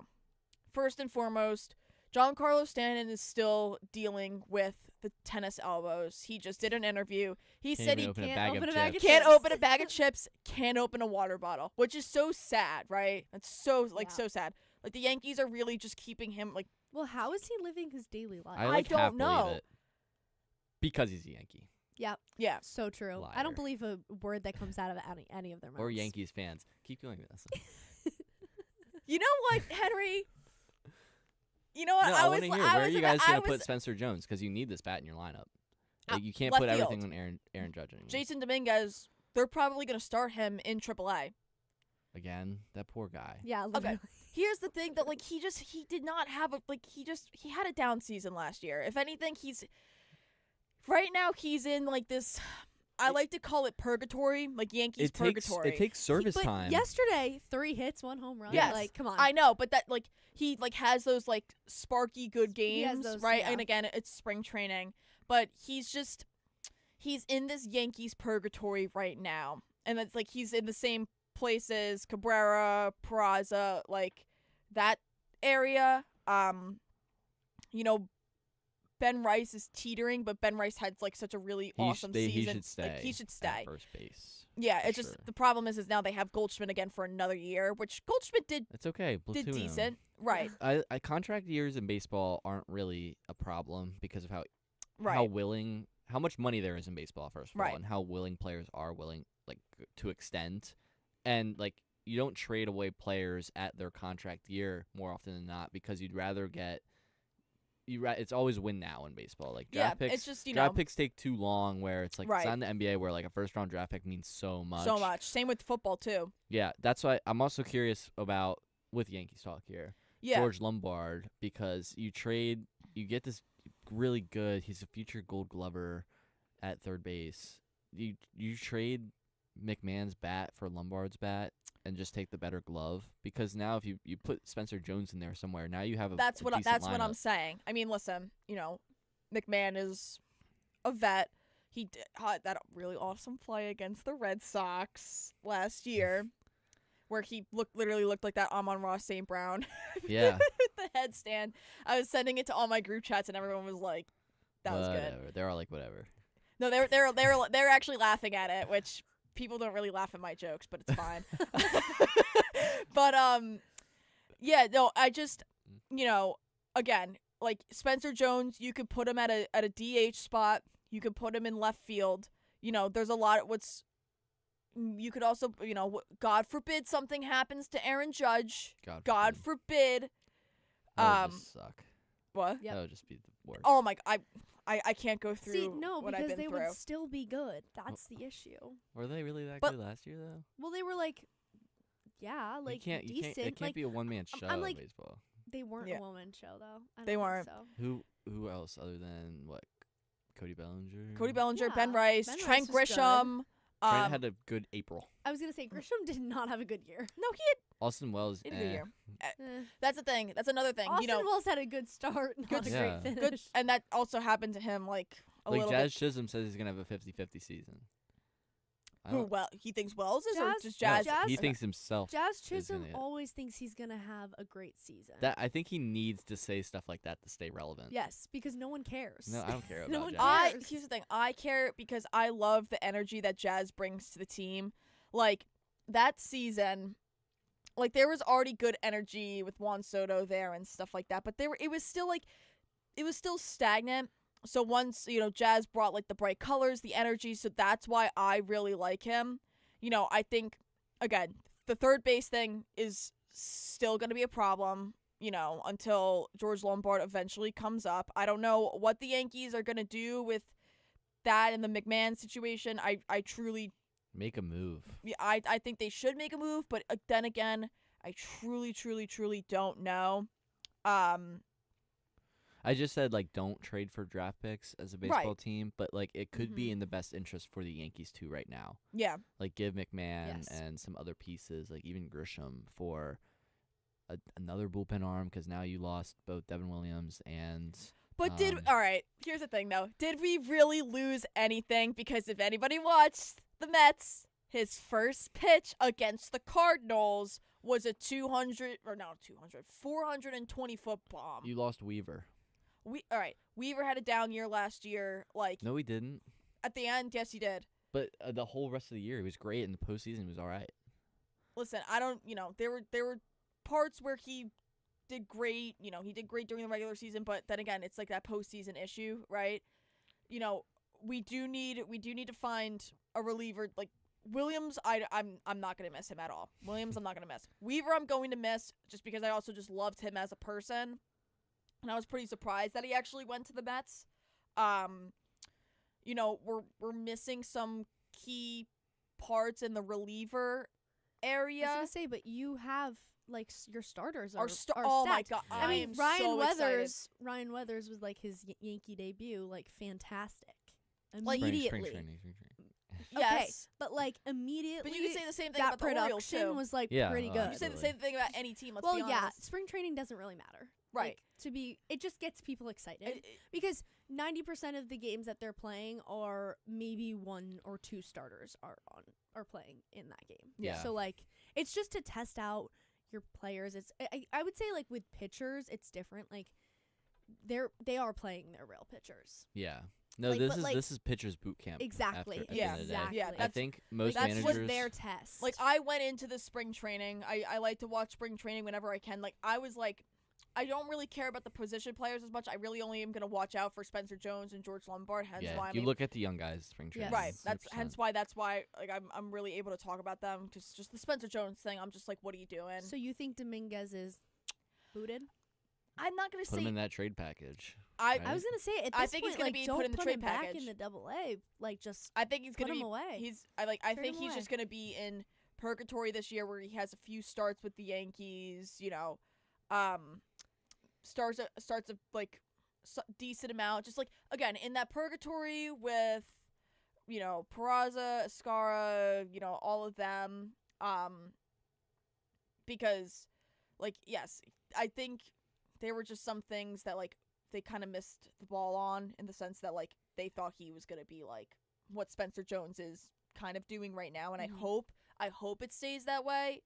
But then again, you never know. But then as far as the pitching goes, like I was really looking out like what is Ryan Weathers gonna do? Garrett Cole's coming back. Rodon, I don't think he's gonna be ready for April yet because I think he had surgery during the off season. But I'm Fried is looking pretty good. Like I'm just excited to like our starting lineup was not at full strength because we didn't have Garrett Cole, right? Like, so yeah. Oh, yeah. there were just a few things that were just like those missing staple pieces and like Garrett Cole might be past his prime. Like same with Verlander being back at Detroit. I don't know. We're gonna have to see. I'm curious as to what's gonna happen with Garrett Cole post Tommy John. It's always a question. It's for any always pitcher. a toss up after a Tommy John surgery. It's always a major toss up, especially with the pitchers. Mm-hmm. So then again, you're never gonna know. Yeah. Speaking of young guys, though, the Pittsburgh Pirates, Connor Griffin, is just stellar right now. Mm-hmm. So, I mean, I guess, what do you guys think about the Pirates? Like, they're still missing too many you think? key pieces. Like, yeah. Skeens, they've got a really decent pitching staff right now. They've got Connor Griffin leading the way. I'm sure, even though Kutch probably is gone. I feel like they're always a toss up because, like, yeah, they have like certain players that are great, but like, can that carry through all from the a games? pitching Like, perspective? I don't even think that's their problem. I just feel like it's still like a hitting thing. Don't you think? Like, looking at their lineup, like, you've got Joey Bart, Spencer Horwitz, you've got Ryan O'Hearn now, former Oriole. You're gonna obviously have he Connor contributed Griffin a little playing. bit You've to the got O's, right? O'Neal Cruz, who, I mean, is terrible defensively. But Yeah. That's what's missing because you've got Brian Reynolds in right field, who also is not a great defensive man. Like you're missing the defense behind the pitcher, and you're missing the bats a little bit too. Like just a little bit on the bats. Yeah. Like I think their bats can carry them a little farther because right now they've got decent pitching under Paul Skeens leading the way. Right. Like they could be a sleepy team. They could be a wild card. Same. I don't think they're making it past Nothing that. past Same that. with the Cubs though too. In a few years though, I think you just gotta watch out. No, for yeah. Pirates. Oh, for sure. Also, they have like a good, strong young core. Yeah. Which also like the Red Sox. The Red Sox are building as well. Nice young core. Which transition. Here's the thing. I'm also pretty happy. I'm really happy to see that like the NL Central is coming back slowly to what it used to be. You know, I've always had like a soft spot in my heart for the Cubs. Still, that's like on my top bucket list to go to Wrigley. My top bucket list of fields to go to. I do want to go to Wrigley. That's my friend that's Gretchen my went. top. She said it was like the best experience of her life, and she's like not even like an avid baseball watcher. She loved it. Tell her to go to Fenway, and then she'll change her mind. Fenway even is though the best, Fenway's is better the than best Wrigley, park. but Wrigley's up there. I want to Even go to though Wrigley. I'm I a want to Yankees experience fan. it. I still want to go to Fenway and check it out. You have to. You have to. It's incredible. I truly. actually, it's funny. I actually really enjoy Camden Yards. Yeah, I Camden enjoy Yards is it. Best. Yeah, well, I've been second there. I've best been there stadium. multiple times. I actually, I've enjoyed my time there. It's I've cool. enjoyed my It's time cool there. Warehouse. They got a brand new jumbotron now. Ooh, Fills yeah. the whole board. I'm just now. curious as to what the Rays are going to be doing in the future. Just Gosh, the I know they're trying to Rays. rebuild the dome, but oh my god, that place is so ugly. It's so ugly. For sure. But yeah, I'm just so excited for baseball to be back, and there's just like a lot of hope. There's a lot of also questions as far as contract stuff goes, and are we like this possible 2027 lockout? What, like, I don't even know really what to say about it. Like I kind of want to hear what your guys' opinions are first, and then like I'll give my take on it.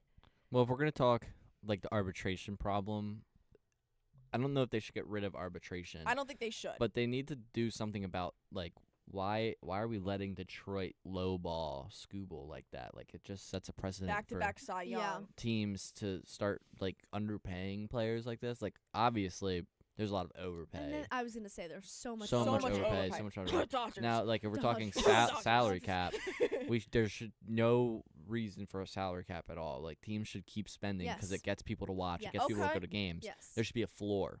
Because if Yeah. you're gonna own a baseball team, it's gotta be full time. Yeah. Like you gotta spend money on players. You gotta try to win. Yeah, especially with a sport that a lot of people like to call a dying sport, which I don't think it is. No way. I No don't think it is way. in any sort of way. But I do understand that it is, with as many games as it has, it's not as exciting as, some other sports you might watch. However, I think when you have a team like the Dodgers with so many good players making so much money, that is more entertaining to watch. It is. Like And the I'm Dodgers are and And way I more like to entertaining watch to the watch. Dodgers lose. Yes. Yeah. The Dodgers are doing what they're Dodgers- supposed to be doing yes. though. Exactly. Right? Exactly. Like, You're who's supposed to gonna spend the stop money. them? We're mad at them because They're doing the what teams that everyone's we supposed to be root doing. the teams that we root for aren't doing it. And look, the Mets have We been spent. Well, you spent, the Mets have spent, Yankees haven't spent when no like, one's spending nearly as much as the Dodgers. Nobody. yes, yeah, which that's is true. but And it's like that should be the case. Is everyone should but this be is like spending that my much. thing. Like these like Colorado, why are you okay with not spending this money and being an awful team? Like they're never gonna get good if they don't spend any money. that Yeah. They're A's are already the, too bad. A's are in the same place. The Diamondbacks were in that place a few years ago, which I don't know if they. I mean, they got Nolan Arenado, but I don't know how He's much he's gonna be. washed. Right, he's washed. Like Cardinals, what are you doing? Yeah. Cardinals feel are in like a Marlins. Cardinals I feel are in a like the tricky spot because Mariners they got just lost lucky. Arenado. Yeah. Like, Yeah. Mariners got Mariners got lucky. lucky because they didn't spend the money and then they had their team. Their talent like, grew. Their talent just Mhm. like boom. Wait, And I'm also- sorry, I missed The that. Mariners. I feel Yeah. like they got lucky. I was they just didn't really gonna bring the spend the Mariners. money.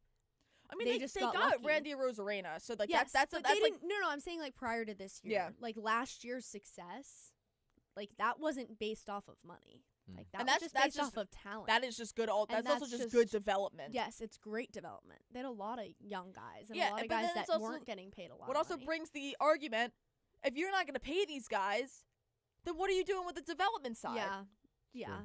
You mentioned the Athletics. I think that's a sneaky team that's in a really good spot That's right now. what I'm saying, but I feel like they still need to spend more money. But like, if we're looking at their lineup, like Shea Langoliers, Nick Kurtz, who had a great season. They have Jeff McNeil now. Yeah, that's true. Max Muncy, he's just a big bat. You got Jacob Wilson, Yeah. who was batting 300 for half the season. Mhm. Tyler Soto. As soon as these guys are in Vegas, the A's are a contender.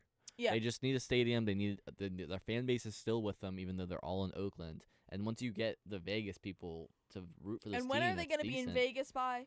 I think they have 2 years left. Okay, Or so maybe not it's that long. 20, Okay. 20, oh, it's 27, so it's 1 year. 1 year. Oh wow. Yeah. Okay. But now I'm They have to play in Sacramento for 1 more year. Okay, That's so it. now I'm even thinking from the American League I mean, they're side. three starting pitchers are Luis Severino, Jeffrey Springs, and Aaron Savale. Yeah, I mean they're sneaky. It's perfect. It's great. But like, again, I think there needs to be a floor. Yeah. Cap, I'm not saying heavily enforced, but like some form of it. No cap. I'm against a Really? cap. Yeah. I think there should be some sort of cap. No, a cap locks out teams that want to spend the money to get people to come to their games. Like, what happens if like Yeah. Shohei Ohtani doesn't get paid that much money and doesn't get paid by New Balance the same amount of money? He's not the same player. He's not the same attraction to baseball. Like, Well, even if baseball was a dying But if sport. they weren't spending all that money on him, he still would probably be on that team. yeah. He would be, and he would still be mashing. But then you don't get like Freddie Freeman on the same team. You don't get the team that everybody hates. And now, like, I look at like the Orioles, we're gonna have to sign Gunnar. We're gonna have to sign Basallo at some point. We're gonna have to give Jackson Holiday money. And with Pete there to watch it all grow, we need money to do that. Yep. And we had to get rid of Corbin Burns 2 years ago. Yeah. Like, that was obviously a money problem. He's still with the Diamondbacks? He was hurt a lot last year, but I Yeah. think he'll Okay. he's got that weird hand injury that everyone's getting right now, I think. Yeah. The I forget, it's like right Like right the in there. ham bone? Is that Yeah, what it is? Yeah. Yeah, because Jackson Holiday had that too. And he's out for a few weeks. So odd. So- odd. I mean, here's the thing. The balls. Yeah. I think what's going to start, like, I don't think if this lockout happens, because here's the thing. There's a lot of, most, if not all of the players are going to be against it because they're like, I want more money. Like, I mean, that's what you're doing. Like, you're playing your sport professionally, one for glory, but really for money. Yeah. It is your living, you know? So, you know, all the Phillies guys are like, I don't want a cap. Like, I want to keep making money. Like, Bryce Harper's the one that is the most against it. And, of course, Bryce Harper is going to be the one that's the most against it. Yeah, owners are willing to spend though at the same time, Yes. especially on players like Bryce Harper. But, like I said, look at what the Mets have just done. Like, they had a really crappy season last year, and they just signed a bunch of guys. I don't know what's going to happen because, again, the season hasn't started Yeah. yet. But, you know, they're going out and spending. Like, these guys can't just, like, sit here and be like, we're fine as is. Like, If we they need to be cheap. But like, if why? they push too much, they're not going to get paid. Right. Yeah. So parity has so never there been a needs to be thing like in the a MLB. little bit of. Obviously, there has to be a compromise, but like they need to push, but not push too much because then you're losing pay. Yeah, at Yeah, the end I'm of the saying, day, like, these teams you are know? businesses. Yes, and if exactly. the owner's not making money, it's their decision on what they want to do. Yeah. A cap ruins that a little bit because now an owner that wants to win kind of loses their ability to Yeah. to Right. an owner There that's needs like to be a floor. uh, There needs to be a there floor. needs A floor there helps needs to be way a more floor. than a cap because without limiting these owners from spending, we get the lesser owners to spend. Yes. It's like that. So this is what I'm going to say. I'm going to say they're going to they better start with the floor and just see what happens. Yeah. And alright. then if there is something where it's like the cap is really needed, I'm then just absolutely against. any there form will of be cap. a debate. They shouldn't even bring it up. Like it just is terrible for the sport if they were to cap. Well, Brendan and I were spending. talking last week. He thinks there should be a cap. I was slightly agreeing just because, again, that's just from the Dodgers argument. But I think there should be a floor because, especially, why are you doing that to Tarek Skubal? He's the back-to-back AL Cy Young winner. Yeah. He's a beast. Like, he's the reason. Like, he's one of, if not the whole reason that the Tigers have become relevant again. Like, yeah, you've got like Riley Green and Kerry Nope, Carpenter and things like that, but he is the reason. He's the reason. And they got Verlander back. Well, I don't really know how much Verlander is going to do. No, but- nothing. The Tigers are a good team. Yes, they Also, are. Toronto hasn't done anything. Yeah, but Toronto's just They good. got Kazimoto from Japan, Okay. and apparently he's got a really big bat. But who's their shortstop? IKF? Ernie Clement. Oh. Okay. Yeah, solid team still. Okay, so They thought don't have I any was gonna say problems. they didn't really change anything. I thought it was and they gonna- don't need They don't to. need They to. I didn't know if successful Bo last Bichette year. was going to be an issue, but I don't think. No. Now that I no. think about it, And even like Bo Bichette last season was like DHing and still Yes. dealing with injuries yeah, himself. Yeah, Mhm. but also he has not looked good with the Mets so far. But it was weird. All right, that is going to bring us to the break, and we're going to come back to talk all about the World Baseball Classic.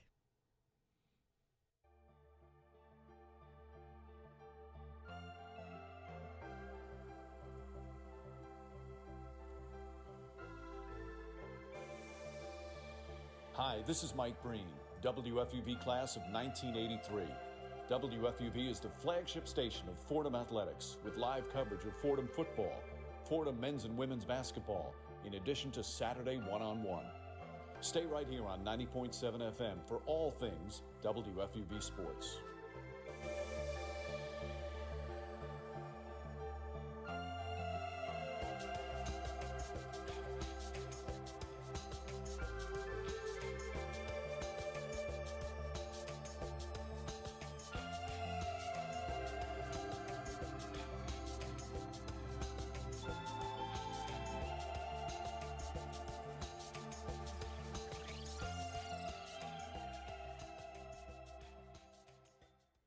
Welcome back to One on One. We're going to continue talking a little bit about baseball, but wrap it up with talk about the World Baseball Classic. We figured out the tournament format. We know exactly what the first round is going to look like, and we have our pools set. And our rosters. Yes. And our rosters as well. And we've got kind of an incredible lineup. I'm really excited for this. I think it's going to be great. And I want to ask all of you what your predictions are, either for who's going to make it to, quarterfinals, if we want to do the whole bracket, or if we just want to do our prediction for the championship. But I don't know. Let's do the bracket. Yeah, let's do the bracket. So 2 teams from each pool make it. Yes. The runner-up gets like home field advantage, I guess, Mhm. and then the second. So like Pool A and Pool B are like near each other, Mhm. and the winner of Pool A plays the runner-up of Pool B, vice versa for everything. Yeah, it's kind of confusing. And I think it's but- like best of 5 when you get past the pool. Like you play three or 6 games in the pool play, and then do a series. So, looking at Pool A, I'll just get right into it. Puerto Rico does not scream a good team to me this year. I No. think they're missing out on too many players with the Mhm. whole insurance thing. But I like Colombia a lot. They've got a very good team, good pitching, good hitting all around. And honestly, I think Canada's a sleeper team. Okay. Okay. Interesting. Yeah. Give me Okay. Canada. What about you? I'm going to agree with that statement. I don't know. Pool A is kind of boring, I think. Like the interesting ones are I was Pool going to say B. Pool A is like Yeah, Pool Yeah. it like kind of just is a throwaway. like Throw it Pool out B, there. C, D are the ones you Yeah. want to be looking at. Pool D, I think the no brain like I think it's gonna be Venezuela and the DR. Yes. Agree. Like definitely Absolutely. the DR. Yeah, The I DR is loaded. Japan is gonna just Japan. blow Pool C out of the water. We have runner-up Pool C though could be Korea. I think I it's think gonna be so, Korea. yeah, I think so Absolutely. too. All right. Yeah, no, I absolutely. thought that was kind of a hot take, but No. that's not a hot take Okay. at all. Maybe Australia, but I'm I don't know. I They think don't have Korea. the pieces. They to don't have the beat I think Korea. Korea. And Koreans take baseball very Yes. seriously. Very seriously. Yeah. They've got some good players on there. Mm-hmm. And then Pool B, It's the US US. and What's up with Mexico? that? What's up Yeah. with that? Pool USA's got no competition in there. I know.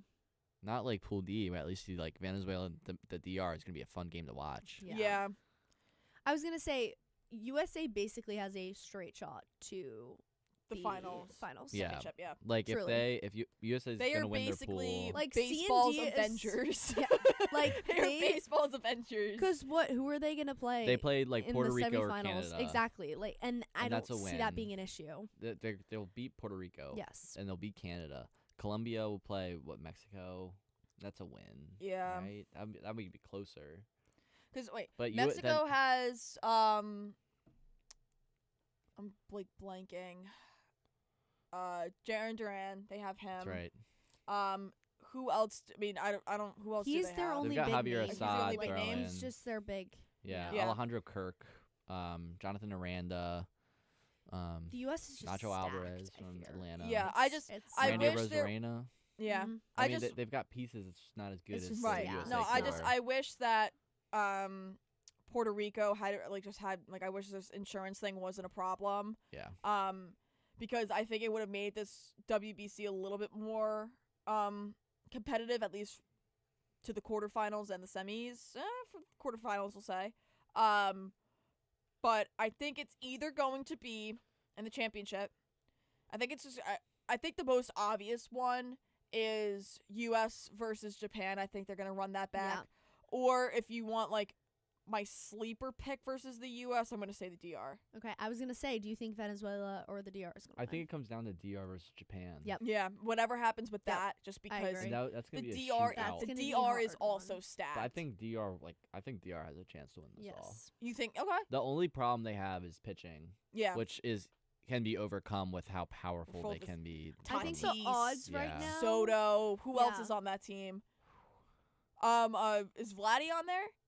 Vladdy is playing for the DR. Yeah. Okay, Vladdy. So you got three. Feels wrong, but he's Dominican. I just always associate him with Toronto. Him and his dad. Yeah, that's true. That's yeah. I- You want him on the Canadian team? That would be funny as hell. I'm not Emma here. I'm not rooting for Canada. That's wrong. Poor Rooting for Emma the in the USA. back. But if anybody has a chance, it It's- would yeah, be it's DR DR first. or I think Japan. Japan's missing out on Shohei not pitching for them. Yeah. It's only Yamamoto, really. That's like the only name that stands out. Really the only guy in the MLB pitching for Team Japan. Also, What like about, with Yamamoto, I feel like we don't really know what to expect Yeah. because he was obviously fantastic at the end of the season, but oh my gosh. the rest of his season was good, but it wasn't like great. Stellar. It Wasn't wasn't standout. Yeah. right. So it's like, where is he gonna be this You year? I also feel like have- he just got so much attention because You of the also end have of the Roki season. in there now. I don't think so. I don't know if No. last time Really? I checked he was not pitching for Team Japan. Oh wow. Okay. Okay. So Um, this is gonna look very different. I think it's gonna be. Yeah, he's not. I don't know You if say it's Kikuchi gonna be is, but Japan he's or a little old the now. DR. I'm taking yeah. the DR. Okay. And Okay. honestly, the pushing point for me was Christopher Sanchez pitching, probably the best pitcher in that MLB right now, coming from Philly. I think he wins games, Mm-hmm. Mhm. and that's what the DR needs. Sandy Alcantara is also pitching for the DR. Luis Severino is. Like, Oh yeah. So I think just gotta yes, stack. Yeah, so They- you know they what? actually- I changed my mind. It's gonna be the U.S. versus the DR and in the finals. like the DR can push it out. Like now, I'm looking at their bullpen. They've got Gregory Soto, Sir Anthony Dominguez, Camilo Doval. As much as these guys like to blow games, They're still really good though. they're really good Yeah. pitchers. They're really good pitchers. USA hitters do know how to hit off of them, Mhm. which we've seen. Camilo Doval. Yeah. Orioles love to hit off Camilo Doval. Yes.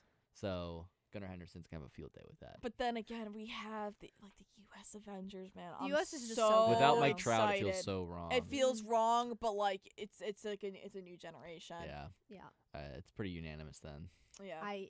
It's gonna be the U.S. But for sure. hopefully, like like if I'm But gonna I dark would- horse it, I'll take the DR. but, Even like, that's like not even yeah. a dark horse pick. So No, yeah. I mean, compared to the U.S., you could say it's a dark horse pick as far as like the final goes, but I like don't know. Like, I don't think it's that crazy to say it wouldn't be the U.S., but I also think like I think it could be a very the close U.S. game. has such a stacked lineup. Like, Yeah. it'll be a close game, but I think they'll win for Mhm. sure.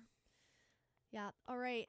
I think we've got those predictions. Yeah, that was pretty quick. Yeah, that was great. I mean, I Go can't wait Eagles. to see what happens Yeah. and go USA. USA baby. Yes. Let's see what happens. All right. That is the end of this segment. And next, for our last talk of today, we're going to get talking about the NHL. And we're going to bring in one of our special guests, Emily and Artie.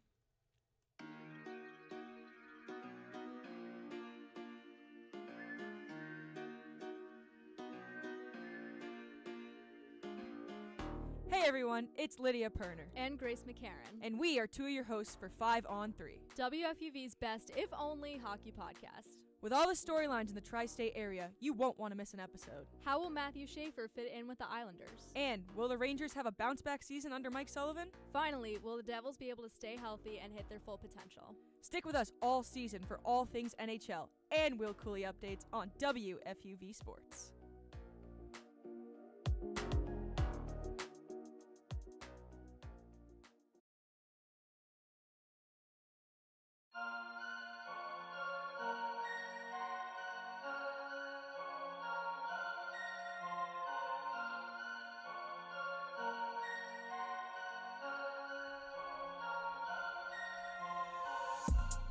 Want to be part of the Ramley? It all starts here. I'm Nathan Rogers. And I'm Kate Cox, and we are two of your hosts for On the Hill, WFUV's exclusive podcast for all things Fordham athletics. From the field of Moglia Stadium to the hardwood of the historic Rose Hill Gym, we've got you covered with the ins and outs of Fordham sports. Every week, every play, every round. Tune in weekly wherever you get your podcasts. This is On the Hill.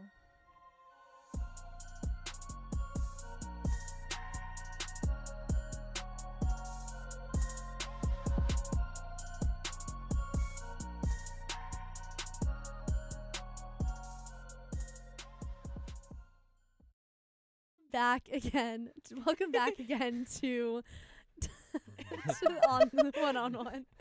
We were just laughing because my promo for On the Hill played, and I was about to plug it. I gotta plug it. You guys you have to. Go you listen have to On the Hill, guys. Go listen to On the Hill. Also, shout out Nathan Rogers. Shout out Nathan Rogers, who is currently solo. flying solo and commentating on the men's basketball game at VCU. He's doing play-by-play and color by himself.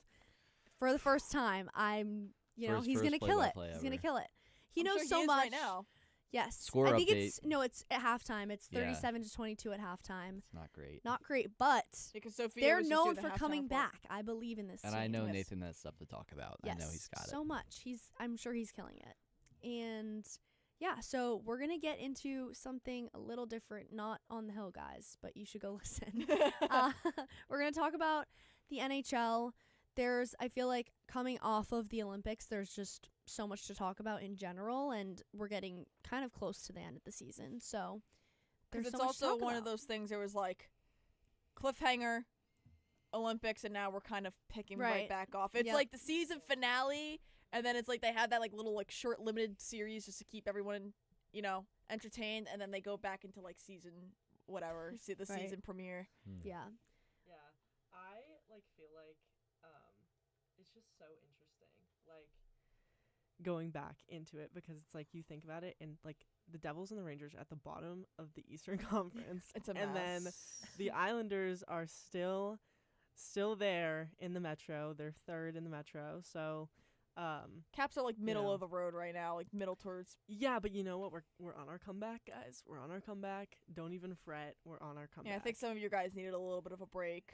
Yeah, and we had obviously we had Thompson in the net for Canada and Wilson on the ice as well. Yeah, love him. But and our diva Tom Wilson. Our diva Tom Wilson.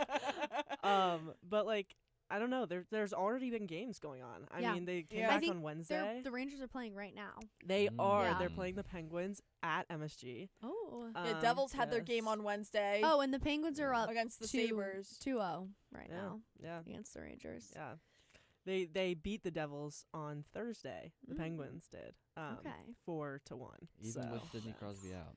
Even with Sidney Crosby out. What exactly is his injury? It's just his lower body. Yeah. That's it. I was gonna say they weren't specific in any sort of way. They don't a big thing for the NHL. They don't love to tell you exactly what the injury is, because then on the ice after the player comes back, other players can target that when they hit them. Like when they make hits, they can do it in a way where they're trying to re-injure which them. is awful. Which is interesting that they don't do that for it's the definitely NFL. the Canadians doing that. With the NFL, you can't. That was funny. With the NFL, you can't really target something specific. You're just hitting their body. Yeah. And I mean, most you're just tackling most them. NHL hits are just the body, but especially No, with, because you have the stick, with your stick. I was gonna say with the stick, it's so much very easier. easy to. Yeah. But now they said lower body, so they just made everybody target his lower body now. Yeah, I Seems guess. hypocritical in the NHL. Just say injury. He's Injury. Sorry, Just guys, he's injured. Well, but you can see the injury happen. So, like, in some ways, you kind of have to be like, okay. Also, Yeah. I'm pretty sure, I mean, this might be wrong. This is completely me just, like, thinking this through. No confirmation on this. But, like, also they might have to, like, give something for the league. Being like, this is a legitimate injury. This is why this happened. They probably, Well, can like a medical professional then do that? And I was then gonna it's say. like the league like approves it, and they're like, okay, we'll put this out, not this out, so he doesn't get more injured. And Yeah. But it's just also a whole like, convoluted if mess. you like see the injury, you're obviously going to be like, oh, he got injured on his lower body. Right. Like, you don't know exactly what it is necessarily. Did he get injured in the game? Okay. Yeah. That's what I thought, but I wasn't sure. In one of the Canadian games, it was the before quarters. The quarters. Yeah, because it was before Finland. The quarterfinals. Yeah, but we're gonna. I feel like start in New Jersey just because then we can make our way back to New York. But the Devils. It was really funny actually. On Wednesday, they had a home game. Versus the Sabres, and Tage Thompson is on the Sabres, and Tage and Jack were on Team USA together, and the second goal was a goal made by Peyton Krebs, and it was assisted by Tage Thompson, who got the puck for that assist from Jack Hughes. Okay, yeah. And it's like, do you know you're not on the same team anymore? Like, oh my God. So watching that was like just really funny. That is I feel funny. like I feel like that must be such a weird adjustment. Like Oh, I in any like even the All-Star game with like basketball, like having to adjust to playing with all these people that you compete against regularly, and then a week later you have to go back and switch it up again, and you have to compete against them again. Yeah. It's just like such a weird dynamic. Where was it? I was talking about that somewhere with somebody, like even with the WBC, like you're playing with your fellow Americans or your fellow Canadians, and then you go back and it's like when you see each other playing against each other, at least in baseball, you know there's some sort of camaraderie. Like, okay, I'm not gonna throw the ball at you at 95 miles an hour. Yeah. Is there? I should watch hockey more, obviously, but like, there's like some kind of courtesy in hockey, right? Like, I'm not gonna hit your lower body if you were injured there before, since we're both American, Canadian. No, they just but they're like, but after the game's over, they're like, oh, what's up? Like, so good to see you, just a brutal right? sport. Yeah. Okay. Yeah, I don't but know. They're all I feel like- competitors. They want to win. Yeah. You know? True that. I feel like, I mean, I have my personal opinions on Jack Hughes right now, but I feel like good for him that he got a gold, like a gold medal, because he just like their team is bad. Yeah, their team the is really Devils are bad. just a dumpster fire right now. they got one goal in the Sabres Devils game on Wednesday. They got one goal with 2 minutes and 30 seconds left in the game, which is like, that's just way too little too late. Even if it's only like they're only up by 2, like you can't do another, like you can't make another one after that. That's just not gonna work.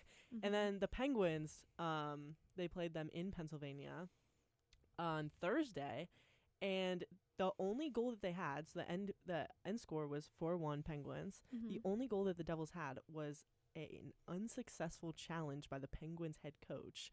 So it's like, should they have even gotten that goal is also a question. Oh. So it's just a lot of like, That's just sad. Yeah, like That's looking at their sad. It's past really games, sad. since February started, all their games they've either scored 1 goal or 0 goals.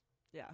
But it's like, I don't even know like It's really what sad. they can like I don't even know like what is a like where can we go from here type thing. You know? I feel like it's, I need your expert opinion on this. I honestly feel like it's over. It's Sorry, done. Tucker. Like, Well, there's like a month and a half left in the season. I mean, it's coming to an end. Here's the thing. pretty I'm not quickly. saying I'm not saying for this season. I'm saying for like where are we to go from here like in the off season? You know? Isn't the trade depends. deadline coming up? Yeah, it depends entirely on that. I Do feel they like- do they make? Is there like?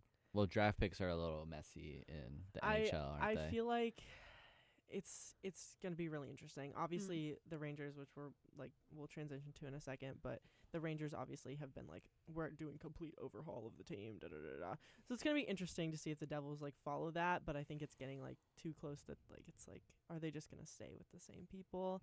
I would love to hear what Tucker thinks on that. I wish he was here. But the Rangers, so going into the Olympic break, And still, one of the only losing records in the NHL. Them and the It's so Canucks are the awful. only ones that are it's losing. so awful. Bottom of Eastern Conference, literally dead last. Like, looking like it's gonna stay that way. Like, the Devils are literally just right above them. So I was gonna say, can they even?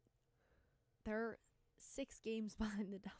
yeah. Okay, because I still like that letter happened a while ago, but I still can't even believe it. Yeah.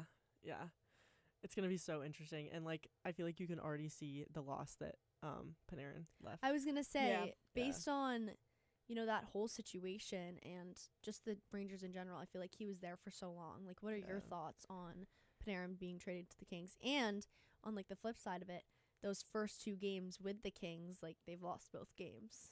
I feel like the Kings losing the first 2 games with them is not like a telling sign of how he's going to do with them, because it does take an adjustment period, especially when you're traded in the middle of a season And went to completely different conferences all the way across the country. Exactly. Yeah, it's going to take an adjustment period. Never mind the fact you're 3 hours behind in general, so like your entire life is off kilter. Like, it's going to take an adjustment. So I think it'll be more telling in their coming games, especially like after the break. It's going to be more telling. I'm interested to see who leaves next and who gets traded next.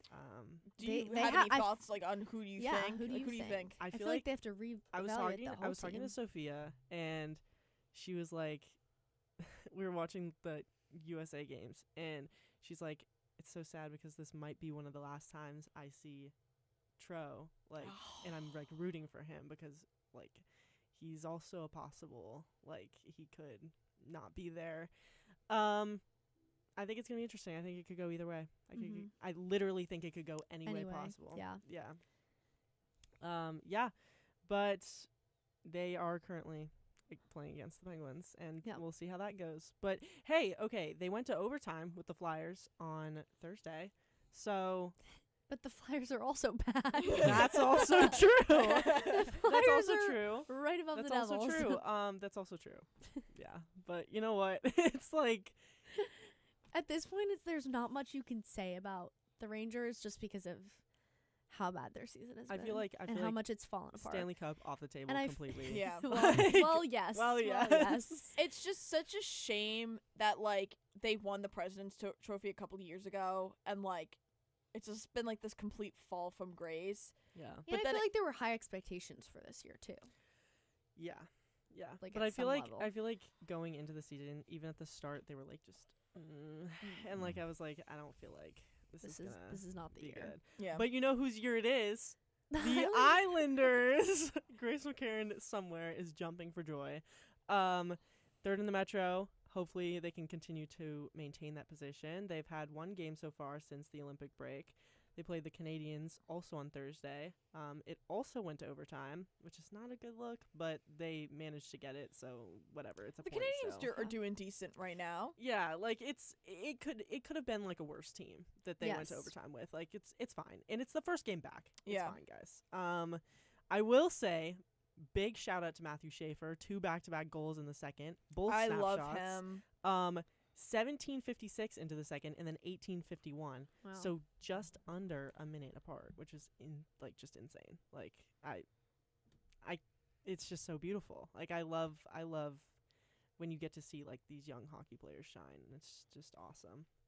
He's just like a good kid too. He really is. He's a good kid. There was like a thing where we were talking about this on 5-on-3. I was talking about this with Grace. He was asked what he's doing during the Olympic break, and obviously some of his teammates like went to Disney World and stuff like that. He said he was gonna go home and coach a like a hockey team, like just for fun. No, that's giving back. And that's what a giving gem! back. What a And gem that- of a kid, what man! a gem of a kid.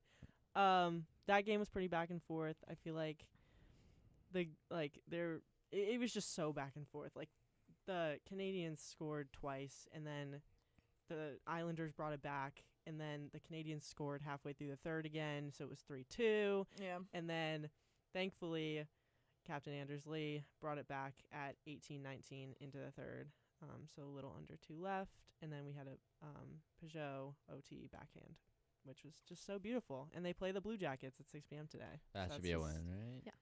It's give or Uh, take. You never know. You never know. You never know. Like, Yeah, I do like how hockey is such a toss up. Oh my gosh, Yeah. it really is. Like you Which could, is I Yeah. keep getting so mad at myself that I just don't sit down and watch hockey. But it's like I don't know, I never know when the games are. I get mad at myself. So Emma, I need you to help me, like I need you to push me to like watch games right now. Of course. I need to get like that text be like, "Hey, this game's on." Of course, I got you. Hockey is like one of those sports that it's so evenly matched. Like all players are on the same playing field. There's really no coach involvement like there is in football or basketball. Yeah. Like it's on level with baseball for being one of the best sports in the world. Yeah. I really like respect. It's respect it. easily my favorite sport. Yeah. Oh my gosh. I like skating too. Like Yeah. Yes. Yeah. Well, I'm just also looking at these incredible. rankings though.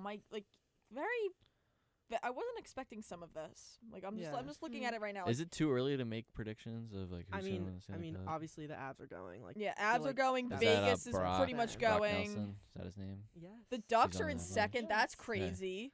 See, I picked some Tampa's stuff up. back on top. Yeah. It's been a while. Buffalo's in second. That's crazy. Carolina, not surprised. Pittsburgh, low-key kind of surprised just because it's been interesting for them. Detroit's in third, which is kind of funny because, both Toronto and Florida was the Stanley Cup champions. They're kind of going on like a Chiefs run right now, but for hockey, which is cool, I guess. I will say, number 4 in the league, Minnesota Wild. I wanted to highlight this game because this was an insane game. The game on Thursday, the Wild in Colorado, Gustafsson, the goalie for the Wild, only allowed 2 shots. He was sick the entire game. He Michael threw Jordan up flu game all over himself and in the crease. And so there's a video of him leaving the crease after the game, and there's just vomit. It's disgusting. But he only allowed 2 goals, and for it being an away game for the Wild, and they won 5-2. Against the best team in the league. Mm-hmm. And it was just an insane thankfully they've given him his rest, and they've allowed the secondary goalie to Quick With all that, update: the gear, Rangers too. just scored a goal. Goal. Who was it? Let me see. I'm gonna say. I'm gonna guess Zibanejad. I was gonna say the same thing. Zabinajid. Yep. Yup. Yup. Yup. Knew it. Fuck Knew it. nowhere. In other NHL news, I mean, okay, I still can't get over that Gustafsson thing. I'm sorry, I can't Especially with all that padding so on. It's Yeah. Oh like, my and, god. and the helmet. No, I'm that's pretty sure. I'm different pretty sure breed. that That's a fever. awful. That's awful. Yeah. Oh my god, so gross. Awful. Insane. Also, you're making me a little nauseous. Sorry. Okay, we can move on. And I'm not one to get Yeah, like no, that of about course. puke, but I'm just thinking Of about it. I'm course. like, oh. Let's move on to a favorite topic of yours, Celebrini. Celebrini versus McDavid at 4 p.m. in San Jose Our today. little cutie patootie. Our little cutie patootie going up against his former teammate. AKA his father I hope figure. they fight. Father figure. I hope they fight. They should fight. I love the He's not. What is wrong I with you? love the picture. Did you see the picture? I think I don't know if I was the only one that saw this picture, but it was on Instagram and it popped up, and it was like Sidney Crosby and Connor McDavid were the dads, and Celebrini was the son. Yes. I love that. Oh my god, it's so exciting to see him just back on the Sharks. I feel like it was so exciting to see him on the world stage, but I feel so maternal towards him. I've said this before. I'll say it again. You never showed me that picture of the side by side. There's a picture of me side by side with Macklin Celebrini. We both have backwards hats on, and we look like we could be siblings. Really? Seriously. And so I feel very maternal towards It's him. your claim to fame here. He's he's literally I feel like a little brother to me, and I'm just so excited to see what's in store for him. So I guess honestly, my last question for you then is what's going on with the Blackhawks and Connor Bedard? Because I thought he was supposed to be the next best thing too, right? And then he wasn't on the team. Yes. What? He's okay. He's Right? He's had a rough go of it recently. He's had a rough go of it. we could totally be siblings, guys. No, I will show you this photo after though. But speaking on my husband, Connor Bedard, she's not gonna appreciate the slander, by the way. I love that man. Mr. Leonardi. that's crazy. No, but he like seriously, like he's had a really rough go of it. He's been constantly injured. Like it's just like, and like I feel like he is gelling, but you can't. It's literally. It's hard when you're constantly injured. It's literally Connor Bedard and his Blackhawks. Like that's how the team feels, and you can't like some people like Matthew Schaefer like going into this season they were like, oh, it's gonna be Matthew Schaefer and the Islanders. It's not. But yeah, like and he, you know, he's fine. He shined under it, but I feel like we just gotta give Bedard some time. Yeah, this has been a wonderful show, but it is time to wrap it up for today. Thank you, Emma, for coming in, and thank you to my amazing co-hosts and crew, Henry Wolff, Vanessa Kosuda, Derek Buller, and Ferris Amin. As always, a big thank you to our sports director, Bobby Chaffardini. I'm Kate Cox, and this has been One on One, New York's longest running sports call-in show. One on One is a production of WFUV Sports.